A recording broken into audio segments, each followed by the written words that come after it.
Yes.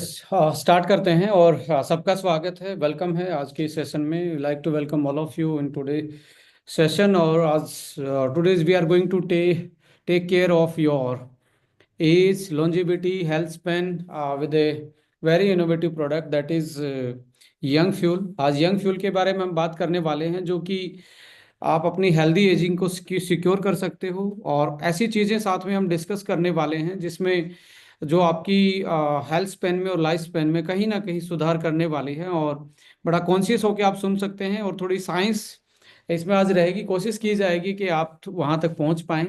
So hopefully आप तक मेरी वॉइस सही तरीके से पहुँच पा रही है। और हम इस सेशन को स्टार्ट करते हैं एक पीपीटी के माध्यम से। सबका स्वागत है। Can we share a PPT?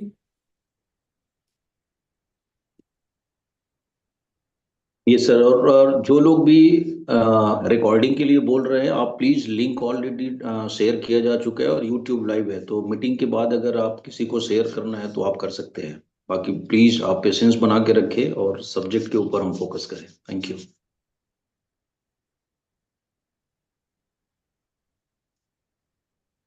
Yes. Science of longevity. Science of longevity यानी कि ऐसी साइंस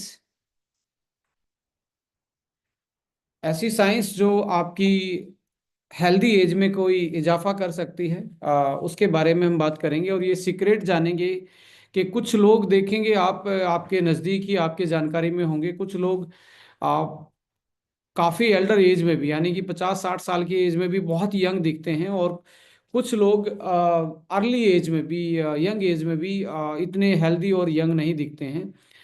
इसके पीछे बहुत सारे रीजन हो सकते हैं। उनके डाइटरी हैबिट, उनका लाइफस्टाइल, और उनका जेनेटिक मेकअप, और उनके जीन के लेवल पे क्या क्या चेंजेस आते हैं, वो सारे फैक्टर आज आप लोगों के साथ शेयर किए जाएंगे।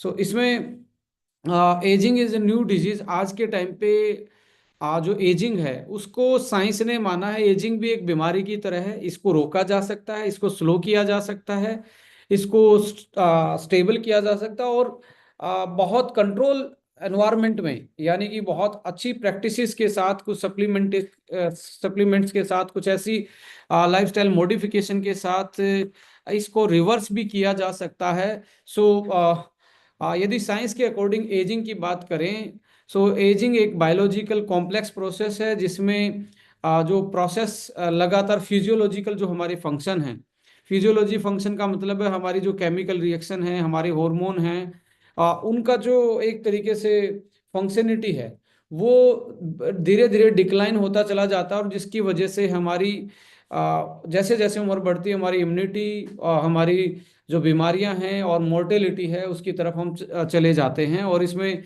एजिंग में 3 तरीके के प्रोसेस इन्वॉल्व होते हैं। जो भी है फिजियोलॉजिकल, जो आपका उम्र के साथ जो केमिकल रिएक्शन बॉडी के अंदर जो कम स्लो होती हैं, डिक्लाइन होती हैं, उसकी वजह से हमारी बॉडी में 3 प्रोसेस एक्टिवेट हो जाते हैं। ऑक्सीडेटिव स्ट्रेस बढ़ना स्टार्ट हो जाता है, यानी कि डिस्ट्रक्शन, फ्री रेडिकल की वजह से डिस्ट्रक्शन, इन्फ्लामेशन। बॉडी में ऐसे सबस्टांस इकट्ठे होने स्टार्ट हो जाते हैं जो इन्फ्लामेटरी हैं, जो जर्नल प्रोसेस को रोकते हैं, हमारी बॉडी के लिए टॉक्सिक का काम करते हैं। और जेनेटिक्स डैमेजेस, यानी कि आपके इन सारी चीज़ों की वजह से जो डीएनए है और जीन का फंक्शन है, डीएनए में डैमेज और आपके जीन की फंक्शनिटी में अल्टरनेस आना, इन सारी चीज़ों की वजह से ये 3 प्रोसेस ही होते हैं जिसके कारण एजिंग प्रोग्रेस करती है। सो इसको यदि आप डिजीज मानते हैं तो डिजीज को ट्रीट किया जा सकता है, डिलेड किया जा सकता है और प्रिवेंट किया जा सकता है। सो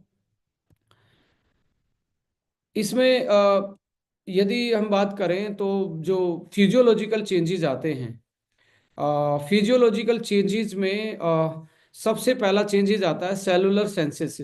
ये सेंसेस क्या होता है? सेलुलर यानी कि सेल की डेथ को हम बोलते हैं। जैसे एक होता है ना, पेड़ उगता है और पेड़ जब हार्वेस्टिंग के टाइम आता है, बिजाई के बाद उसमें फ्रूट्स आ जाते हैं, जैसे आप पैडी क्रॉप्स की बात करें या गेहूं की बात करें। सो ऐसे केस में जब वो सूख जाता है पौधा, वो सेनेसेंस बोला जाता है एक तरीके से।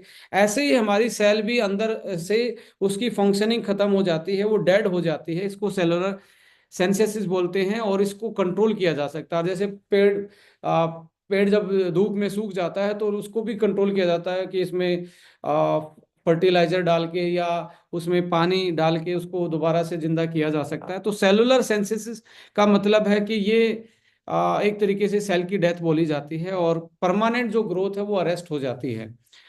इसके साथ डीएनए डैमेज भी एक फिजियोलॉजिकल चेंज आता है जिसकी वजह से एजिंग होती है। Accumulation of genetic mutation and epigenetics change, ये इसका मतलब क्या है कि जो आपका डीएनए है उसकी जो फंक्शनिंग है उसमें कोई चेंज आना, समटाइम वो ऑटोइम्यून डिसऑर्डर में चेंज आ जाएगा, समटाइम वो आपका कैंसर जैसी बीमारी आपकी बॉडी में एक्टिवेट कर देगा, और ऐसी सेल एक्टिवेट कर दे या ऐसा फंक्शन एक्टिवेट कर दे जो हमारी बॉडी में कोई बीमारी के रूप में कन्वर्ट हो जाए। और एपिजेनेटिक्स का मतलब है कि आपकी जो जीन का बिहेवियर है, अच्छे वाले जीन स्लो हो जाते हैं और बैड वाले जीन एक्टिवेट हो जाते हैं। वो क्यों होते हैं उसके बारे में भी हम डिस्कस करेंगे। हमारे घरों में जैसे इलेक्ट्रिसिटी आती है, जो आप जैसे आप फोन में आपकी इलेक्ट्रिसिटी है, तो इसमें एक बैटरी लगी होती है। बैटरी की वजह से इलेक्ट्रिसिटी आपके फोन में है और आपका फोन ऑन रहता है। ऐसे ही हमारी बॉडी में भी एक बैटरी होती है, एक पावर हाउस होता है जहाँ पे एनर्जी का प्रोडक्शन होता है। वो पावर हाउस का नाम होता है माइटोकॉन्ड्रिया। आप जैसे उम्र बढ़ती है तो ये माइटोकॉन्ड्रिया है, इसकी हेल्थ कमजोर पड़ती है और यहाँ एनर्जी का प्रोडक्शन स्लो हो जाता है। और जब एनर्जी कम मिलेगी, आप देखेंगे जब लाइट डिम आती है तो आपके घर के जो बहुत सारे ऐसे इक्विपमेंट, ऐसे अप्लाइंसेस हैं, लाइक एसी नहीं चल पाता, आपकी हैवी मोटर्स नहीं चल पाती।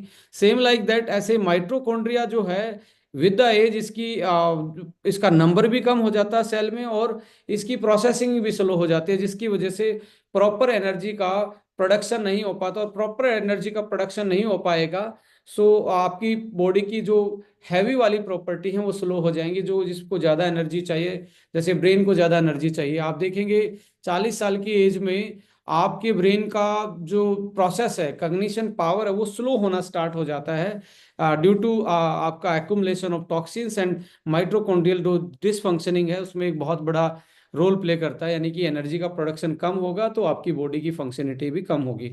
प्रोटीन होम्योस्टेटिस डिस्ट्रप्शन का मतलब होता है कि आपकी बॉडी के जितने भी ऑर्गन हैं उसमें जो मसल है वो सेल से बनी होती है। जैसे आपके हार्ट में कोई हड्डी नहीं होती, वो बिल्कुल आपका सेल का ही एक पूरा ऑर्गन बना हुआ है। लीवर में जैसे कोई आपकी हड्डी नहीं होती, किडनी में कोई हड्डी नहीं होती। तो ये जो ऑर्गन है ये सेल से ही बेसिकली बने हुए, टिश्यू से बने हुए हैं।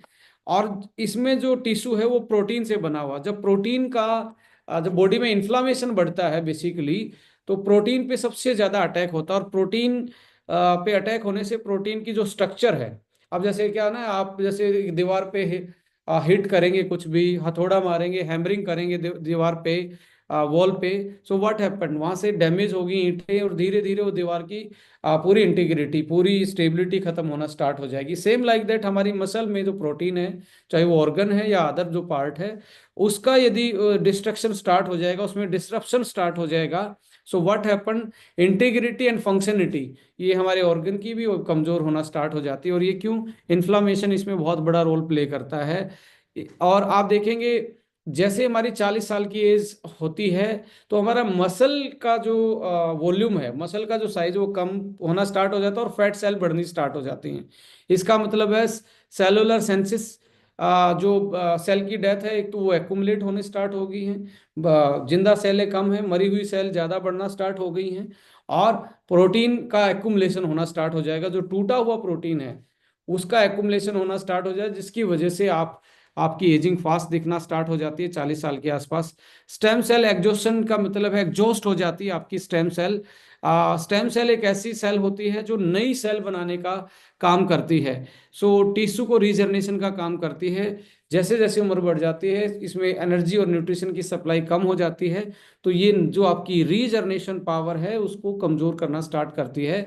ये हमारी बॉडी में इस तरीके से एजिंग आती है, या तो सेलुलर सेल के मर जाने से, या डीएनए में डैमेज की वजह से, या माइटोकॉन्ड्रिया की फंक्शनिंग कमजोर पड़ना, या प्रोटीन पे अटैक हो जाना किसी भी वजह से, आपके इम्यून सिस्टम की वजह से, या अदर जो प्रोटीन डैमेजिंग चीजें हैं, इन्फ्लामेशन है, इन्फ्लामेटरी प्रोडक्ट है हमारी बॉडी में, उनकी वजह से, या स्टेम सेल जो आपकी रीजनरेशन की पावर है आपकी सेल के पास, उसका एग्जॉस्शन पे जाना, तो ये कुछ चेंजेस आते हैं। इनमें से कोई भी चेंज आए तो हमारी एजिंग को फास्ट करता है। तो यदि इन इन सारी चीज़ों को हमने बचा के रख लिया, इनको हमने सेव करके रख लिया, तो इनको हमने केयर करके रख लिया, तो आप अपनी एजिंग को स्लो कर सकते हो, रिवर्स भी कर सकते हो, स्टॉप भी कर सकते हो, एक्सटेंड कर सकते हो लाइफ को, और हेल्दी और यंग जी सकते हो। तो इसमें ये कैसे चेंज आ सकते हैं, इस पे भी हम बात करेंगे। जैसे जैसे एज प्रोसेसिंग होती है, हमारी एज बढ़ती है, तो व्हाट हैपन, जो आपका प्रोटीन है उस पे ग्लूकोज, जो कार्बोहाइड्रेट है वो अटैच होना स्टार्ट हो जाता है। अब जैसे कार्बोहाइड्रेट ग्लूकोज के साथ अटैच होगा, जैसे इसके साथ कोई चीज अटैच होगी, अब कार्बोहाइड्रेट अटैच होने के कारण ऑक्सीडेशन होना स्टार्ट होगा आपके प्रोटीन में, और ऑक्सीडेशन होगा तो प्रोटीन डैमेज होगा। जो मैं बात कर रहा था वो इसी तरीके से है। जैसे इन्फ्लामेशन था, वो आपके प्रोटीन को डिग्रेड कर सकता है आपकी बॉडी में, ऐसे चीज़ों को एक्टिवेट कर सकता है जिसकी वजह से आपकी बॉडी में ऑटोइम्यून डिसऑर्डर, कैंसर जैसी चीज़ें आ सकती हैं। ऑक्सीडेटिव स्ट्रेस यानी कि फ्री रेडिकल का जो प्रोडक्शन है वो बढ़ जाएगा आपकी बॉडी में, जिसकी वजह से सेल ज़्यादा डैमेज होंगी, सेल डेड हो सकती हैं, और सेल अपना बिहेवियर या अपनी जो नॉर्मल फंक्शनिटी है उसको अनबैलेंस हो सकती है, और आपका एंटीऑक्सीडेंट जो डिफेंस सिस्टम है वो कमजोर पड़ जाता है। तो ये जो एज है, एजिंग है, उसका प्रोसेस इस तरीके से इन तीनों चीज़ों में से भी हो सकता है केमिकल लेवल पे। हॉलमार्क जो हैं, जीनोम इंस्टेबिलिटी, डीएनए का ब्रेक डाउन होना। एक टीलोमर होता है, टीलोमर का मतलब है जैसे एक बीज होता है, एक सीड होता है, उसको आप जमीन में डालते हो तो वो पूरा पौधा बना देता है। ऐसे ही हमारा जो क्रोमोसोम्स है उसके जो एंड दिख रहे हैं आपको, ये थोड़ा सा एक तरीके से स्टार जैसी लाइट निकल रही है, ये एरिया जो होता है ये बेसिकली टीलोमरेज होता है। और टीलोमरेज नया, यहाँ से ही नई चीज, ये एक तरीके से बर्ड है। जैसे आप होता ना कि गुलाब की टहनी को काट के आप दोबारा से नया गुलाब का पौधा बना सकते हो, तो ऐसे ही इसके एंड से ही नई चीजें बनती हैं। एक क्रोमोसोम से, एक डीएनए से नया डीएनए बनता है, और नई सेल बनने का प्रोसेस टीलोमर से होता है। और एपिजेनेटिक अल्टरेशन यानी कि बाहर से जो आपकी डाइट से सिग्नल आ रहा है, हो सकता है ऐसा सिग्नल आए जिसकी वजह से आप सेल अपनी ग्रोथ को स्टॉप कर दे और एंटी आपकी एजिंग की तरफ आपको बढ़ा दे। लॉस ऑफ प्रोटियोस्टेटिस यानी कि जो प्रोटीन का स्ट्रक्चर है उसमें चेंज आना, और डी रेगुलेटेड न्यूट्रिएंट सेंसिंग यानी कि जो न्यूट्रिएंट आपको मिल भी रहे हैं, समटाइम आपकी जो सेल है वो उसको सेंस नहीं कर पा रही है, ये भी एक तरीके से हॉलमार्क है। माइटोकॉन्ड्रिया की dysfunctioning, cellular senescence, stem cell exhaustion and alter cellular communication. एक सेल दूसरी सेल से कम्युनिकेट करती है, जुड़ी रहती है, तब जाके पूरी बॉडी की फंक्शनलिटी कंट्रोल होती है। सपोज करो अभी जैसे आप ये हाथ को एक तरीके से ऐसे इस फॉर्म में, इस शेप में लेके जाएंगे, तो ऐसा नहीं है कि इस उंगली ने ही इशारा दिया, ब्रेन ने इशारा दिया नर्वस सिस्टम ने कि ये आपको ऐसे प्रोसेस करना है। तो सारी सेल एक दूसरे के साथ कनेक्टेड हैं, तो सारी सेल इकट्ठी होकर फंक्शन करती हैं। तो ये विद द सेलुलर कम्युनिकेशन भी कम हो जाता है, जिसकी वजह से बॉडी में बहुत सारे डिस्ट्रक्टिव चेंजेस आते हैं। सो आज के टाइम पे हमारा जो केमिकल का एक्सपोजर है बेसिकली वो भी बढ़ा हुआ है। पेस्टिसाइड्स का फूड में आना, आपके पोल्यूशन का ज़्यादा, पोल्यूटेंट का ज़्यादा आपके एयर के थ्रू एक्सपोजर होना, या हमारे इनबोर्न जो प्रोसेसिंग के टाइम पे हमारी फूड में जैसे फ्री फैटी एसिड है, जो हेल्दी वाला जो आपका ओमेगा फैटी एसिड था वो चेंज हो गया फ्राई के टाइम पे, या अदर केमिकल्स जो फ्राई के टाइम पे चेंज हुए, जो हमारी बॉडी में कोई कुछ ना कुछ जीन में म्यूटेशन कर सकते हैं, वो भी उसका एक्सपोजर ज़्यादा हुआ, उसकी वजह से भी आज आप देखेंगे एजिंग फास्ट हो रही है। और मैं टीलोमरेज के बारे में बात कर ही चुका हूँ, तो टीलोमर लेंथ, यदि जो आपका टीलोमर की लेंथ ज़्यादा होगी तो नया डीएनए फॉर्मेशन होगा, और नया डीएनए फॉर्मेशन होकर नई सेल बन सकती है। अब जो डीएनए की भी स्ट्रक्चर है उसमें मिथाइलेशन एक ऐसी बॉन्डिंग होती है जिसकी वजह से वो आपकी फंक्शनिटी को बेटर कर सकता है। यानी कि डीएनए की फंक्शनिंग बेटर बेटर रहेगी तो आपकी सेल की फंक्शनिंग बेटर रहेगी। तो इसमें मिथाइलेशन, जैसे आज B12 की डेफिशिएंसी बहुत सारे लोगों में है। अब B12 डीएनए की मिथाइलेशन में बहुत हेल्प करता है। आप B12, जिसका पेट खराब रहता है उसकी बॉडी में B12 की कमी रहती है, और बहुत सारे लोगों में क्रोनिकल B12 की डेफिशिएंसी है, जिसकी वजह से डीएनए लेवल पे जो मिथाइलेशन प्रोसेस है, जो डीएनए को की इंटीग्रिटी, डीएनए को कॉम्पैक्ट रखता है, और यदि वो कॉम्पैक्ट रहेगा तभी वो फंक्शन कर पाएगा। तो मिथाइलेशन एक तरीके से इंटीग्रिटी ऑफ डीएनए को बैलेंस करता है, और यदि डेफिशिएंसी है तो मिथाइलेशन कम प्रोसेस कमजोर पड़ेगा और आपका डीएनए की फंक्शनलिटी कमजोर होगी। हिस्टोन मॉडिफिकेशन, इसमें हिस्टोन प्रोटीन होते हैं जो डीएनए के न्यूक्लियोटाइड्स को एक दूसरे के साथ जोड़ते हैं। हिस्टोन प्रोटीन में भी मॉडिफिकेशन आता है, जिसकी वजह से आपको जीन लेवल पे एजिंग आपकी फास्ट होती है। कुछ लोग इसमें जो हमारे लेमन लोग हैं वो इसमें थोड़ा सा सोचेंगे ये कैसी लैंग्वेज है। लास्ट में मैं एक पेन पेपर पे भी इस पूरे प्रोसेस को समझाऊंगा कि आप आराम से समझ पाएंगे लेमन लैंग्वेज में। इसके अलावा लास्ट 30 साल की बात की करी जाए तो आप देखेंगे हमारी जो जीवन में एक्सपोजर है, एयर पोल्यूशन ज़्यादा ही बढ़ा है पिछले 30 साल में। यूवी रेडिएशन का एक्सपोजर बॉडी पे ज़्यादा है। एंडोक्राइन डिसरप्टिंग केमिकल्स, जैसे आप देखेंगे केमिकल्स आपकी प्लास्टिक को गर्म करके जो खाना खा रहे हैं, या उसमें फ्राई चीज़ें डाल के खा रहे हैं, या बोतल वाटर बोटल्स हैं, ऐसे केमिकल जो हमारे एंडोक्राइन सिस्टम है। और ये एंडोक्राइन सिस्टम क्या है? जो हमारी ब्रेन बॉडी कोऑर्डिनेशन को कुछ केमिकल प्रोड्यूस करके उसको कंट्रोल करता है, इसको एंडोक्राइन सिस्टम बोलते हैं। जैसे थायराइड भी उसका एक पार्ट है। बहुत सारे लोग, सबने थायराइड के बारे में सुना है। इसकी फंक्शनिंग हल्की सी भी चेंज हो जाएगी, वो किसी में मोटापा आ सकता है, किसी का वेट एकदम से कम हो सकता है। स्वेलिंग, वाटर का एक तरीके से एडिमा टाइप की कंडीशन, ये सारी क्या है? एंडोक्राइन ही हमारा कंट्रोल करता है। पेस्टिसाइड, हर्बिसाइड, इनका एक्सपोजर आप देखेंगे तो बढ़ा है, और ये सारे हमारी एजिंग को क्या करते हैं? फास्ट करते हैं।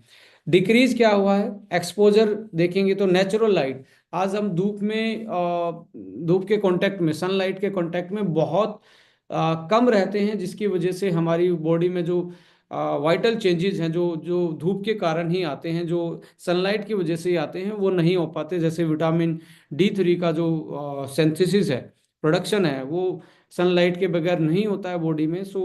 और दूसरे चेंजेस, इम्यूनिटी बूस्टर का भी काम करता है, और बहुत सारे ऐसे फोटो सेंसनिंग हमारी बॉडी में चीज़ें होती हैं जो लाइट के एक्सपोजर के बाद ही एक्टिवेट होती हैं। जैसे आपकी आईज भी जो है, एक तरीके की लाइट में यदि रहेंगी तो आपका जो विजन है वो जल्दी, मैकुलर डीजनरेशन है वो जल्दी होना स्टार्ट हो जाता है।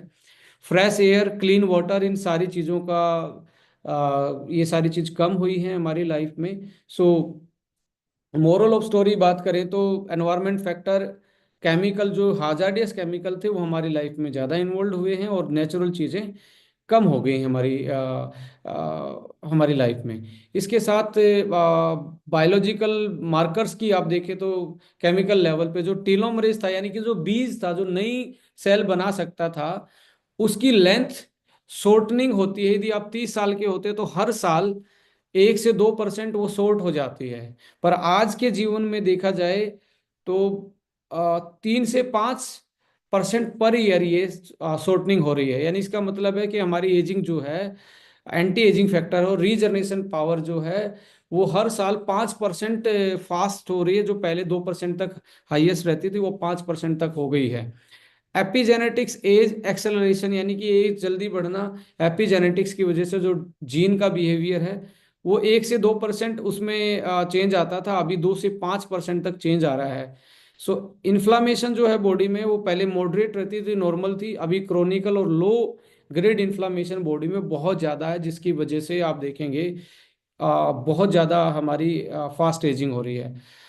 लाइफस्टाइल चेंजेस भी बहुत बड़े इसमें रोल प्ले करते हैं फास्ट एजिंग में। जैसे आप स्क्रीन टाइम बहुत ज़्यादा देंगे तो आपका नर्वस सिस्टम जो है, आपकी नर्व सेल जो हैं, ब्रेन की जो सेल हैं, उनकी एजिंग फास्ट हो जाएगी, और आपको देखेंगे थोड़े दिन में आप की जो मेमोरी है या आपकी जो अलर्टनेस है उसमें कमजोरी आएगी।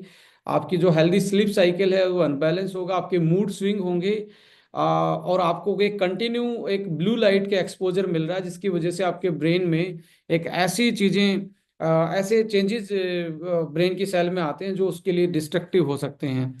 और फिजिकल एक्टिविटी का कमजोर पड़ना, यानी कि हम लेस फिजिकल एक्टिव हैं, जिसकी वजह से एक स्टडी के अकॉर्डिंग माना जाता है यदि दिन में 20 मिनट आप वॉक करते हैं तो आपका ब्रेन और आपकी मेमोरी जो है वो लगभग लगभग 40% एक्स्ट्रा एक्टिव रहती है, जो फिजिकल एक्टिविटी करते हैं as compare to the sedentary life, तो बहुत बड़ा रोल प्ले करते हैं। और एक्सरसाइज करने वाले लोग बहुत कम डिप्रेशन में जाते हैं, आपने देखा होगा। अनहेल्दी डाइट भी हमारी फास्ट एजिंग करती है, जैसे प्रोसेस फूड का जो कंजप्शन है, आज आप देख लिए हर घर में एक पैकेट फूड मिलेगा, कहीं ना कहीं आपकी किचन में पैकेट फूड मिलेगा। और आज से 20 साल 30 साल पहले कोई पैकेट फूड का चलन नहीं था।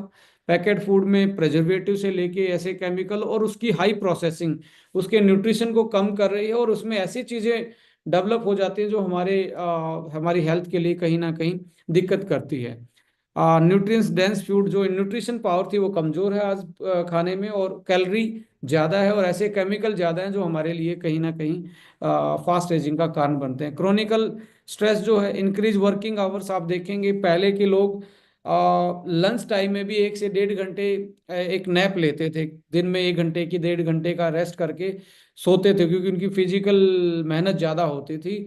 आज के टाइम पे मेंटल वर्क ज़्यादा है और फिजिकल कम है, तो हम सेडेंट्री लाइफ जी रहे हैं, जिसकी वजह से हमें हमारे केमिकल चेंजेस, हमारे ब्रेन बॉडी कोऑर्डिनेशन में बड़ा दिक्कत है, और स्ट्रेस के हम शिकार हो रहे हैं, जिसकी वजह से हमारी फास्ट एजिंग भी डेवलप हो रही है। सो स्लीप क्वालिटी डिक्रीज हो रही है। और सोशल आइसोलेशन, आज आप देखेंगे कम्युनिटी एंगेजमेंट है, जब आप पहले तो सब लोग मिलके सारे फेस्टिवल को सेलिब्रेट करते थे, आज फेस्टिवल पे भी लोग इकट्ठे नहीं हो रहे हैं। फेस्टिवल भी हमारे एक आइसोलेटेड हो गए हैं, और हर घर में सबका एक अलग रूम है, सब आइसोलेटेड लाइफ में जी रहे हैं, जिसकी वजह से हमारा जो जो साइकोलॉजिकल जो बिहेवियर है वो चेंजेज आए, और इसकी वजह से मेंटल इलनेस की प्रॉब्लम आज के टाइम पे, साइकोलॉजिकल डिसऑर्डर बहुत ज़्यादा बढ़ते जा रहे हैं। और neuro degenerative disorder like Alzheimer है, पार्किंसंस है, ये बीमारियां बहुत ज़्यादा बढ़ती जा रही हैं। सो ये कुछ चीज़ें हैं जो हमें फास्ट एजिंग की तरफ लेके जा रही हैं। इसमें मेडिकल एंड टेक्नोलॉजी में भी बहुत ज़्यादा चीज़ें हमारी लाइफ में आई हैं, एंटीबायोटिक्स, ये भी हमारी fast ageing, vaccinations, medical imaging, जो आप एक्सरे है या कोई भी चीज़ ऐसी जो आप डायग्नोस के लिए यूज़ करवा रहे हैं, आपके टिश्यू से लेके आपकी फंक्शनलिटी तक, वो भी फास्ट एजिंग करते हैं। और बहुत सारी बिना प्रिस्क्राइब की जो मेडिसिन है, जो आप पेन किलर खा रहे हैं या छोटी सी प्रॉब्लम आते ही एंटीबायोटिक खा रहे हैं, ये आपको फास्ट एजिंग की तरफ लेके जा रहे हैं। और कुछ लोग जिम में जाने वाले हैं या स्पोर्ट्समैन हैं, वो हार्मोन रिप्लेस थेरेपी यानी कि स्टेरॉयड हार्मोन का कंजप्शन करते हैं, ये भी एक फास्ट एजिंग की तरफ लेके जाता है। एक टाइम के लिए तो स्ट्रॉन्ग लग रहा है, बट जैसे जैसे एज बढ़ेगी उसके फिजियोलॉजिकली परमानेंट जो चीज़ें हैं फेलियर की तरफ उसको लेके जाती हैं। सो लास्ट 40 साल में आप देख रहे हैं हमारी लाइफस्टाइल में जो एजिंग है, लाइफस्टाइल है, जो जेनेटिक फैक्टर हैं, उसमें बहुत बड़ा चेंज आया है। और इसमें फिजिकल चेंज आप देखेंगे एज के रिलेटेड, सबसे बड़ा weight gain and obesity.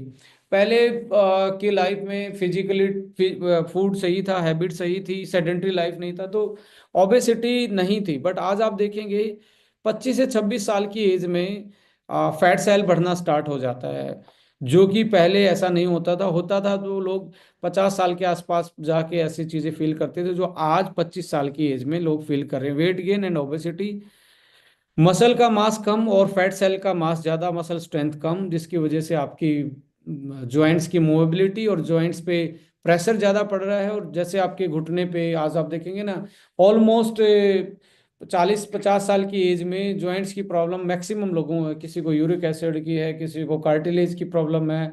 So these kind of things, जो आपकी मसल सेल कम होना और फैट सेल बढ़ना, बॉडी पे एक्स्ट्रा वेट और कम स्ट्रेंथ की वजह से ये सारी चीज़ें होती हैं। और बोन डेंसिटी भी धीरे धीरे कम होकर ऑस्टियोपोरोसिस, हड्डियाँ कमजोर होना, फ्लेक्सिबिलिटी मोबिलिटी कम होना, और स्लीप पैटर्न जो है उसमें चेंज आना, ये फिजिकल चेंजेस हैं जो आपको इंडिकेट करें कि आप फास्ट एजिंग में जा रहे हैं। यदि आप इसको एज ए क्वेश्चनरियर देखेंगे, आप अपने आप से पूछें, क्या आप 30 से 35 साल की एज में हैं, क्या आपका मसल घट रहा है और फैट बढ़ रहा है, क्या आपका सेंट्रिक ओबेसिटी बढ़ रही है, कि आपकी जो कमर है, कमर पे फैट का एक्युमुलेशन ज़्यादा बढ़ना स्टार्ट हो गया है या नहीं। ये क्वेश्चन पूछेंगे तो आपको 30 साल में आप खुद आंसर हो जाएगा कि आप फास्ट एजिंग में जा रहे हैं या स्लो एजिंग में जा रहे हैं। दूसरा क्वेश्चन ये है, क्या आपका मसल मास कमजोर पड़ रहा है और उनकी स्ट्रेंथ कमजोर पड़ रही है, इसका मतलब है कि आप भी फास्ट एजिंग में जा रहे हैं। डिक्रीज बोन डेंसिटी, इसको आप जनरली नहीं देख पाते हैं,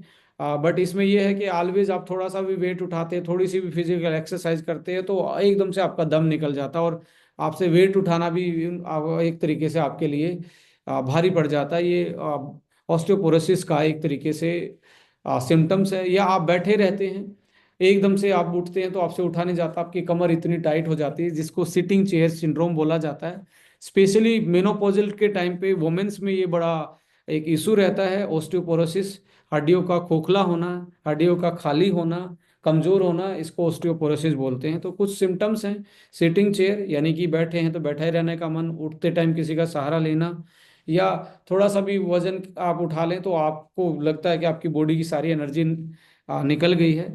फ्लेक्सिबिलिटी, आपका पेल्विक रीजन जो है, बेसिकली जो सेंट्रल पार्ट है, जैसे कमर का फ्लेक्सिबिलिटी है और आपकी थाइज की फ्लेक्सिबिलिटी है, उसमें यदि वो वो कम हो गया तो ये भी आपका फास्ट एजिंग का साइन है।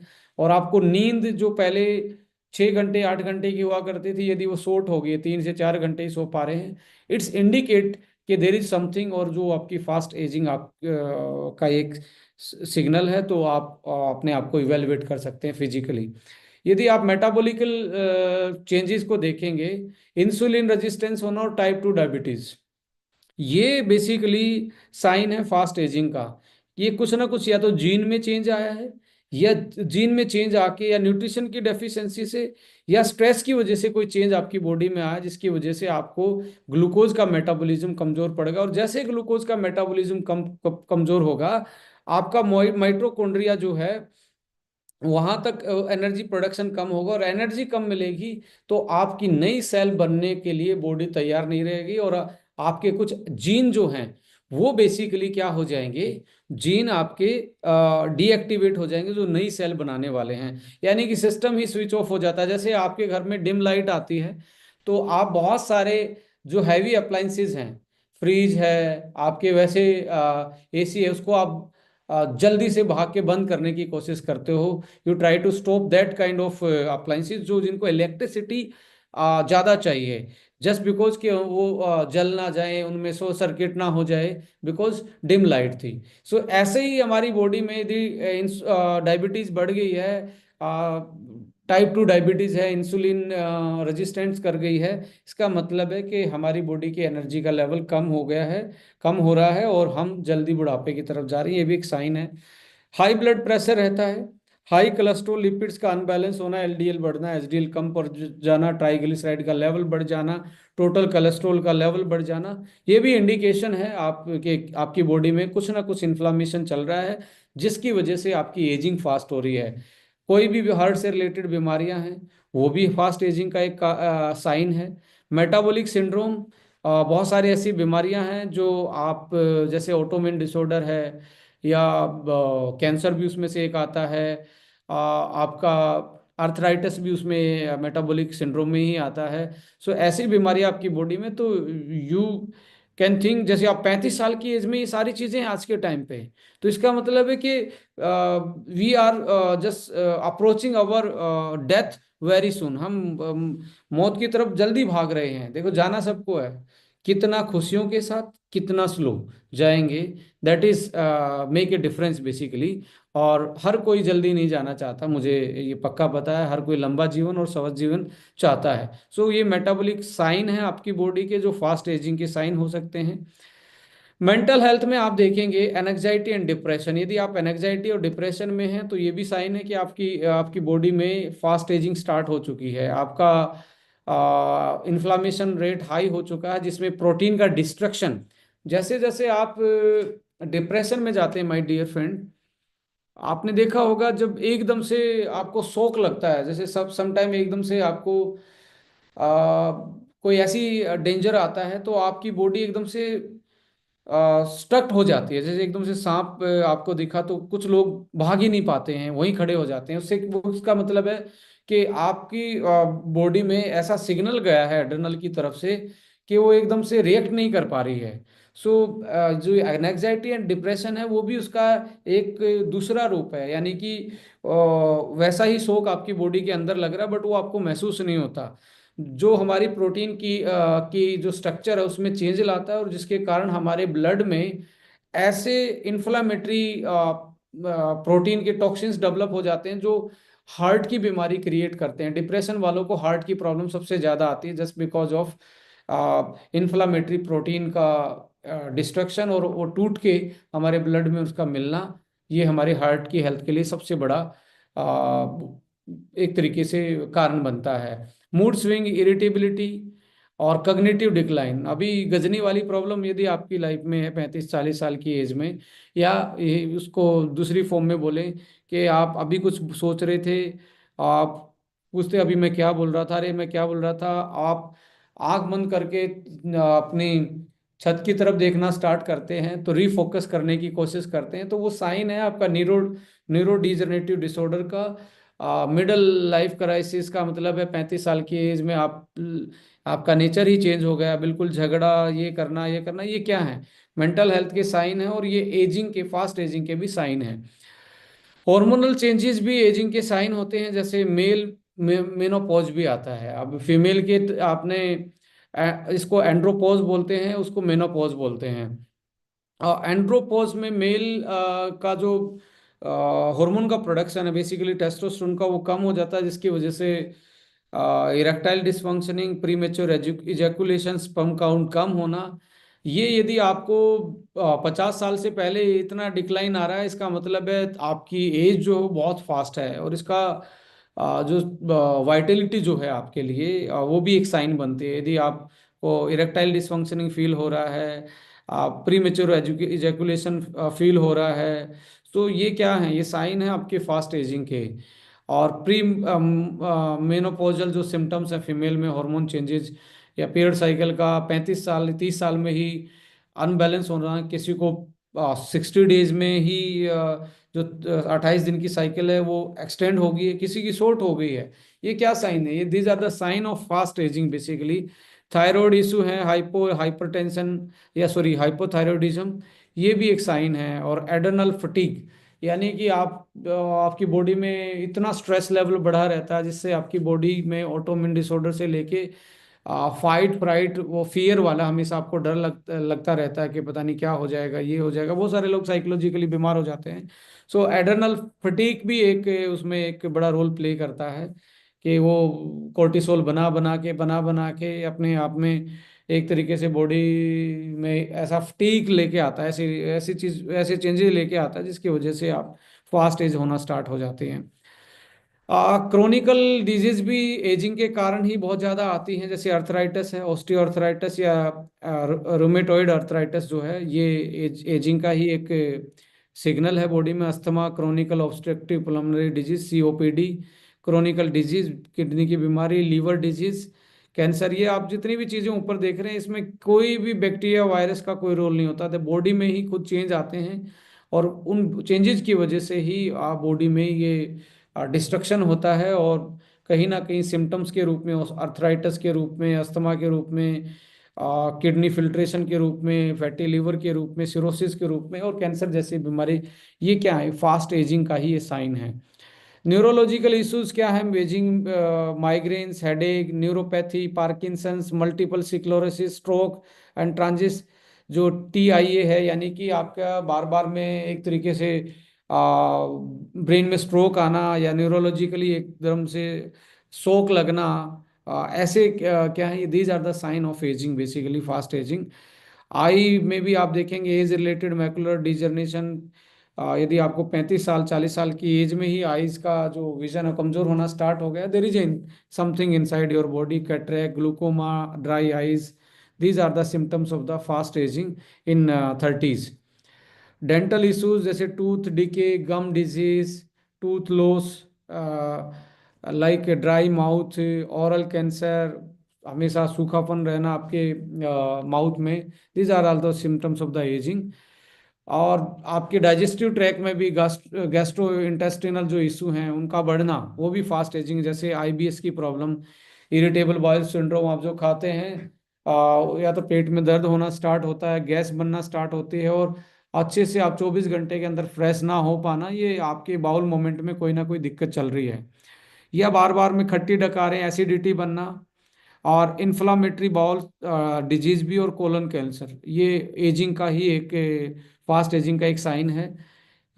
इसके साथ इम्यून सिस्टम में चेंजेस आते हैं, आपकी इम्यूनिटी वीक होना स्टार्ट हो जाती है, फ्लू, निमोनिया, वायरस का, बैक्टीरिया का इन्फेक्शन बार बार में आपको होना स्टार्ट होता है। और जो लोगों को ऑटोइम्यून डिसऑर्डर हो गया है, लाइक लूपस है, रोमेटाइड अर्थराइटिस है, ऐसे के ये इंडिकेट कर रहे हैं कि बॉडी फास्ट एजिंग में जा रही है। यदि आपकी स्किन में wrinkles, age spot, hair loss, greying fast हो रही है, मेंसुरेशनल यानी कि पीरियड साइकिल जो है इरेगुलरिटी हो रही है मेन में, वुमेन में, और मेन में इरेक्टाइल डिसफंक्शनिंग हो रही है, स्लीप एपनीपिया एक बीमारी है जिसमें आप एक तरीके से सोते टाइम पसीने आना, और ये सारे एकदम से नींद उखड़ जाना, these kind of the symptoms are the fast aging symptoms basically। Preventive जो मेथड है सबको मालूम है, बट मैं ब्रीफ आउट करना चाहता हूँ। रेगुलर एक्सरसाइज, रेगुलर एक्सरसाइज से होता क्या है, हार्मोन बैलेंस होगा, और इन्फ्लामेटरी जो चीज़ें हैं वो कम होंगी, और आपकी प्रोटीन की स्ट्रक्चर और आपका इंसुलिन का जो रेजिस्टेंस है वो ब्रेक होगा, जिसके कारण प्रोटीन की इंटीग्रिटी बनी रहेगी, और साथ में हार्मोन बैलेंस रहेगा, और आपका एनर्जी का प्रोडक्शन ज़्यादा होगा। और एनर्जी का प्रोडक्शन ज़्यादा होगा, माय डियर फ्रेंड, आपको मालूम है कि आपकी बॉडी में जो फंक्शनिटी है वो मेंटेन रहेगी। Balance diet, stress management, regular health checkup, screening test, जैसे बहुत सारे आपको यदि इशू हैं तो आपको हमेशा टेस्ट की तरफ जाना चाहिए। वैक्सीनेशन भी मैं बोलूँगा प्रिवेंटिव मेजर्स हैं।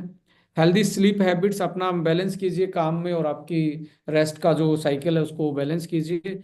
और सोशल कनेक्शन और मेंटल जो आपका स्टिमुलेशन है, सोसाइटी के साथ एक बार दोबारा से कनेक्ट होने की कोशिश कीजिए। और जो 9th नंबर पे लिखा हुआ है, science of longevity by activation of longevity gene, that is sirtuins, इसके बारे में आज आप पहली बार सुनेंगे। ये बड़ा इंटरेस्टिंग फैक्टर है, जो अभी तक आपने जनरल बातें सुनी हैं, उन सारी जनरल बातों में कहीं ना कहीं चाहे वो स्मोकिंग की वजह से है, कम नींद की वजह से है, कम न्यूट्रिशन की वजह से है, या कोई इन्फेक्शन की वजह से है, इन्फ्लामेशन की वजह से है, ऑक्सीडेटिव स्ट्रेस की वजह से है, सारी की सारी कहानी, या आपकी माइटोकॉन्ड्रिया की डिसफंक्शनिंग है, ये सारी की सारी कहानी आके खड़ी हो जाती है लॉन्जेविटी साइंस पे। और लॉन्जेविटी साइंस डिपेंड करती है एक सेट ऑफ जीन पे। कुछ जीन होते हैं उनका नाम बोला जाता है सर्टिनिन्स। सर्टिन्स जीन्स जो है ना, आगे जो सर लगा हुआ ना, रियल में सर है हमारी जिंदगी के लिए, हमारी लॉन्ग लाइफ के लिए। एक्चुअली होते क्या हैं सर्टिन्स जीन्स जो होते हैं, ये अब जाए साइंस की बेसिक में जाएंगे ना तो आपको सबको मालूम है, नहीं मालूम है तो जैसे हमारी बॉडी है, बॉडी बनी है सेल की। जैसे ये नीचे आपको दिख रहा है, ये क्या है, ये आपका सेल है। और इस सेल में जैसे ये पूरा देश है, और देश की एक गवर्नमेंट होती है, कैपिटल होती है, ऐसे ही हमारा सेल से बना हुआ शरीर है, और हमारे सेल की कैपिटल जो है, राजधानी जो है, वो न्यूक्लियस कहलाता है। अब राजधानी में सेंट्रल गवर्नमेंट बनती है, जो चुनी हुई सरकार होती है वो बैठती है। वो चुनी हुई सरकार का मतलब है वो देश को की प्रगति के लिए काम करती है। ऐसे ही हमारी चुनी हुई सरकार जो होती है वो क्रोमोसोम होते हैं। आप सब लोगों ने क्रोमोसोम सुना होगा। अब ये सारी चीजें कहाँ रहती हैं, मैं थोड़ा सा आपको विजुलाइज करवा रहा हूँ। यहाँ पे आप देखेंगे क्रोमोसोम्स के अंदर क्या पाया जाता है। क्रोमोसोम्स के अंदर डीएनए पाया जाता है। डीएनए से क्रोमोसोम बने हैं, और कुछ डीएनए मिलके और बाहर ऐसी प्रोटीन साथ में, और इसको मिथाइलेशन ग्रुप से ऐड करके जीन का सेट बनता है। यानी कि एक जीन बनता है डीएनए के कॉम्बिनेशन से। और डीएनए से बना है क्रोमोसोम। सो सेट ऑफ, अब जीन पूरा क्रोमोसोम नहीं है, क्रोमोसोम का पार्ट है। सो यहाँ आप देख रहे हैं क्रोमोसोम, क्रोमोसोम्स डीएनए से बना है। और डीएनए का जो क्या बोलते हैं सेट है, उसके साथ जो हिस्टोन प्रोटीन और साथ में हमारा बेसिकली मिथाइलेशन और जो सरफेस है वो एक दूसरे से कनेक्टेड है, और उस कनेक्ट उस पूरे सिस्टम को ही हम जीन बोलते हैं। अब जीएनए की भी गहराई में जाएंगे तो जीएनए के डीएनए के बीच में ये जो सीडी नुमा स्टेज टाइप में दिख रहा है, इनको हम न्यूक्लियोटाइड्स बोलते हैं। और ये न्यूक्लियोटाइड्स चार चीज़ों से बने होते हैं, GCAT। ये बेसिकली शुगर टाइप शुगर ही होती हैं। और ये हमारे न्यूट्रिशन जो हम ले रहे हैं उसमें प्रोसेस होके ये सारी चीज़ें बनती हैं। तो न्यूट्रिशन का बहुत बड़ा रोल है। सो कहने का मतलब ये है, तो जीन जो होता है वो जीन एक डीएनए का सेट होता है, और एक पर्टिकुलर चीज के लिए वो पर्टिकुलर एरिया एक्टिवेट होता है, और एरिया एक्टिवेट होता है वो एक बॉडी को सिग्नल देता है, सिग्नल जाता है प्रोटीन के रूप में, नया प्रोटीन बनता है। तो प्रोटीन जाके चेंज लाता है बॉडी में। सो जैसे आप जेनेटिक्स का बेसिक देखेंगे, gene are located in nucleus of cell. Nucleus कहाँ पे? सेंटर में पाया जाता है हमारे इसमें। और inside the chromosomes and made with the DNA. So DNA से बनी हुई चीजें हैं ये, डीएनए की स्मॉलेस्ट यूनिट है। और न्यूक्लियस आप देख रहे हैं कि बीच में ही होता है। क्रोमोसोम डीएनए का लॉन्ग स्ट्रैंड है दैट कंटेन जीन्स। सो यहाँ से आपको समझ में आ गया ये डीएनए क्या है, जीन कहाँ होते हैं, और हर सेल में ये सारी चीजें पाई जाती हैं। इसके साथ अब जो सर्टीन जीन है वो क्या है? Certain genes are the family of high conserved NAD dependent enzymes that play crucial role in various cellular process। इसका मैं पढ़ के इसलिए बता रहा हूँ कि आप इसको कोरिलेट कर पाएंगे। देखिए, न्यूट्रिशन के साथ कुछ को फैक्टर होते हैं। को फैक्टर का मतलब है कुछ साथी होते हैं, उनके बिना वो अपना काम कंप्लीट नहीं कर पाते। जैसे आपके एक मैनेजर है, फिर जूनियर मैनेजर होगा, उसके नीचे असिस्टेंट मैनेजर होगा, ऐसे एक हायरार्की होती है। ऐसे ही हमारी बॉडी में कुछ को फैक्टर होते हैं, उनके बिना पूरी बॉडी की फंक्शनलिटी कंप्लीट नहीं हो पाती। जो सर्टेन जीन्स हैं वो उनको एनएडी चाहिए, एनएडी नाम का एक कोफैक्टर चाहिए। और एनएडी जो है वो हमारी उम्र जैसे जैसे बढ़ती है तो एनएडी का लेवल डिक्रीज होना स्टार्ट हो जाता है, और एनएडी का लेवल डिक्रीज होगा, सर्टेन जीन्स का डीएक्टिवेशन स्टार्ट हो जाता है। और सर्टेन जीन्स ही हमारे डीएनए को सिग्नल देते हैं नई सेल बनाने के लिए। नई सेल बनाने के लिए कौन इशारा कर रहा है? Certain jeans.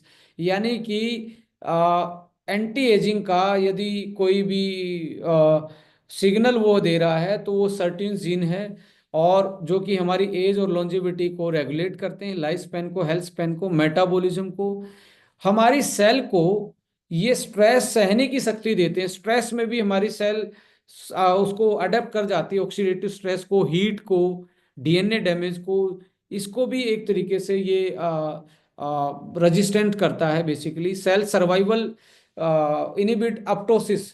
अपटोसिस का मतलब है कि आपकी जो सेल की डेथ है उसको इनिबिट करता है, उसको बचाता है ये, यदि जीन एक्टिवेट है तो। और प्रोमोट सेल सर्वाइवल, आपकी सेल की जिंदगी को लंबा करता है। Inflammation sirtuins regulate the inflammation and immune responses. आपका बॉडी का इन्फ्लामेशन यदि सर्टेन जीन एक्टिवेट है तो कम रहेगा और इम्यून सिस्टम स्ट्रोंग रहेगा। डीएनए को रिपेयर करता है डी सर्टेन फेलिसिटेट, और वो फैसिलिटी डीएनए को देता है जिससे डीएनए रिपेयर होता है, और जीनोम की स्टेबिलिटी को ये इन्हांस करने का काम करता है। सेल डिफरेंशिएशन, सेल एक सेल से नई सेल बनाने में ये बेसिकली हेल्प करता है, और आपकी जो स्टेम सेल जो अंदर की नई सेल बनाने की पावर है उसको ये इंक्रीज रखता है। और ये आप देखेंगे जैसे ये डीएनए है, ये जो सर्टेन जीन है इसको यदि एनएडी मिल जाता है तो ये एक्टिवेट हो जाता है, और एक्टिवेट होता है तो ये हमारी बॉडी के का ऐसा सिग्नल मॉलिक्यूल देता है हमारे डीएनए को कि वो बहुत सारे मेटाबॉलिक चीज़ों को इंक्रीज करता है, नई सेल बनाने की पावर बढ़ाता है, और जो ऑलरेडी सेल हैं उनको जल्दी से मरने नहीं देता है। और आप देखेंगे 7 टाइप के, there is a 7 type of certain jeans, SRT1 और SRT7। सबसे ज़्यादा स्टडीड किया हुआ SRT1 है, जो मेटाबॉलिज्म, स्ट्रेस रेजिस्टेंट और एजिंग से डायरेक्टली कनेक्टेड है। जो हमारी सेल की साइकिल होती है, अब यहाँ से आप वो देखेंगे जहाँ पे SR2 जो जीन है, यदि ये कमजोर पड़ जाएगा तो हमारी सेल साइकिल रेगुलेट होना अनबैलेंस हो सकती है, तो कैंसर का कारण बन सकता है यदि SR2 जीन कमजोर पड़ जाए। सेल साइकिल रेगुलेट नहीं हो पाती, और सेल साइकिल में साइंस के ये प्रोसेस होते हैं, सेल एक सेल से दूसरी सेल बनना, माइटोसिस और मियोसिस हम बोलते हैं, वो रेगुलेट नहीं हो पाती। उसको रेगुलेट करने के लिए एस सर जो T2 जीन है वो बेसिकली इसमें हेल्प करता है। माइटोकॉन्ड्रिया को एक्टिवेट रखने का, उसकी फंक्शनलिटी को, एनर्जी को और मेटाबॉलिज्म को सही रखने का काम SRT3 करते हैं। ऐसे ही बहुत सारी चीज, जैसे इंसुलिन का जो सिक्रेशन है उसको रेगुलेट SRT4 करता है। इसका मतलब ये है कि यदि सेरोटोनिन जीन्स को हमने एक्टिवेट रख लिया तो हमारी डायबिटीज भी रिवर्स हो सकती है, हमारी कैंसर जैसी प्रिवेंशन हो सकती है, हमारी नई सेल बन सकती हैं, हमारा मेटाबॉलिज्म स्ट्रोंग रह सकता है, और रेगुलेट कीटोन बॉडी मेटाबॉलिज्म, जो हमारी बॉडी में कीटोन्स बन रहे हैं उनको और माइटोकॉन्ड्रियल फंक्शन को ये बढ़ाता है।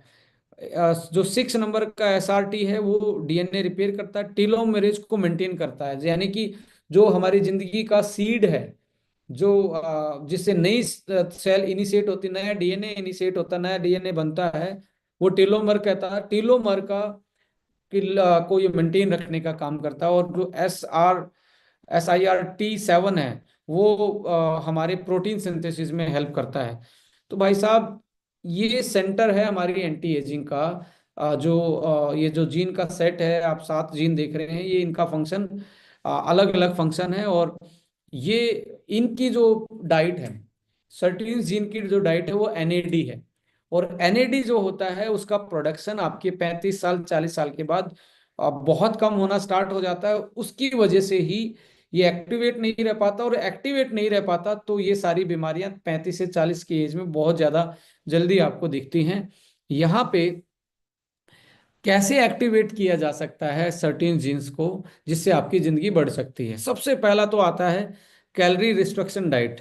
पहले की लाइफ में लोग, हमारे से पहली जनरेशन फास्ट रखते थे, इंटरमिटेटिंग फास्टिंग पे रहते थे, रात का खाना जल्दी खाते थे, और सुबह और रात के खाने में लगभग 14 घंटे 16 घंटे का गैप होता था, जिसकी वजह से बॉडी में ऐसा सिस्टम एक्टिवेट रहता था। यानी कि SRT फास्ट रखेंगे, याद रखना, फास्ट रखेंगे, SRT1 जो जीन है वो एक्टिवेट होगा। और SRT1 का काम क्या है?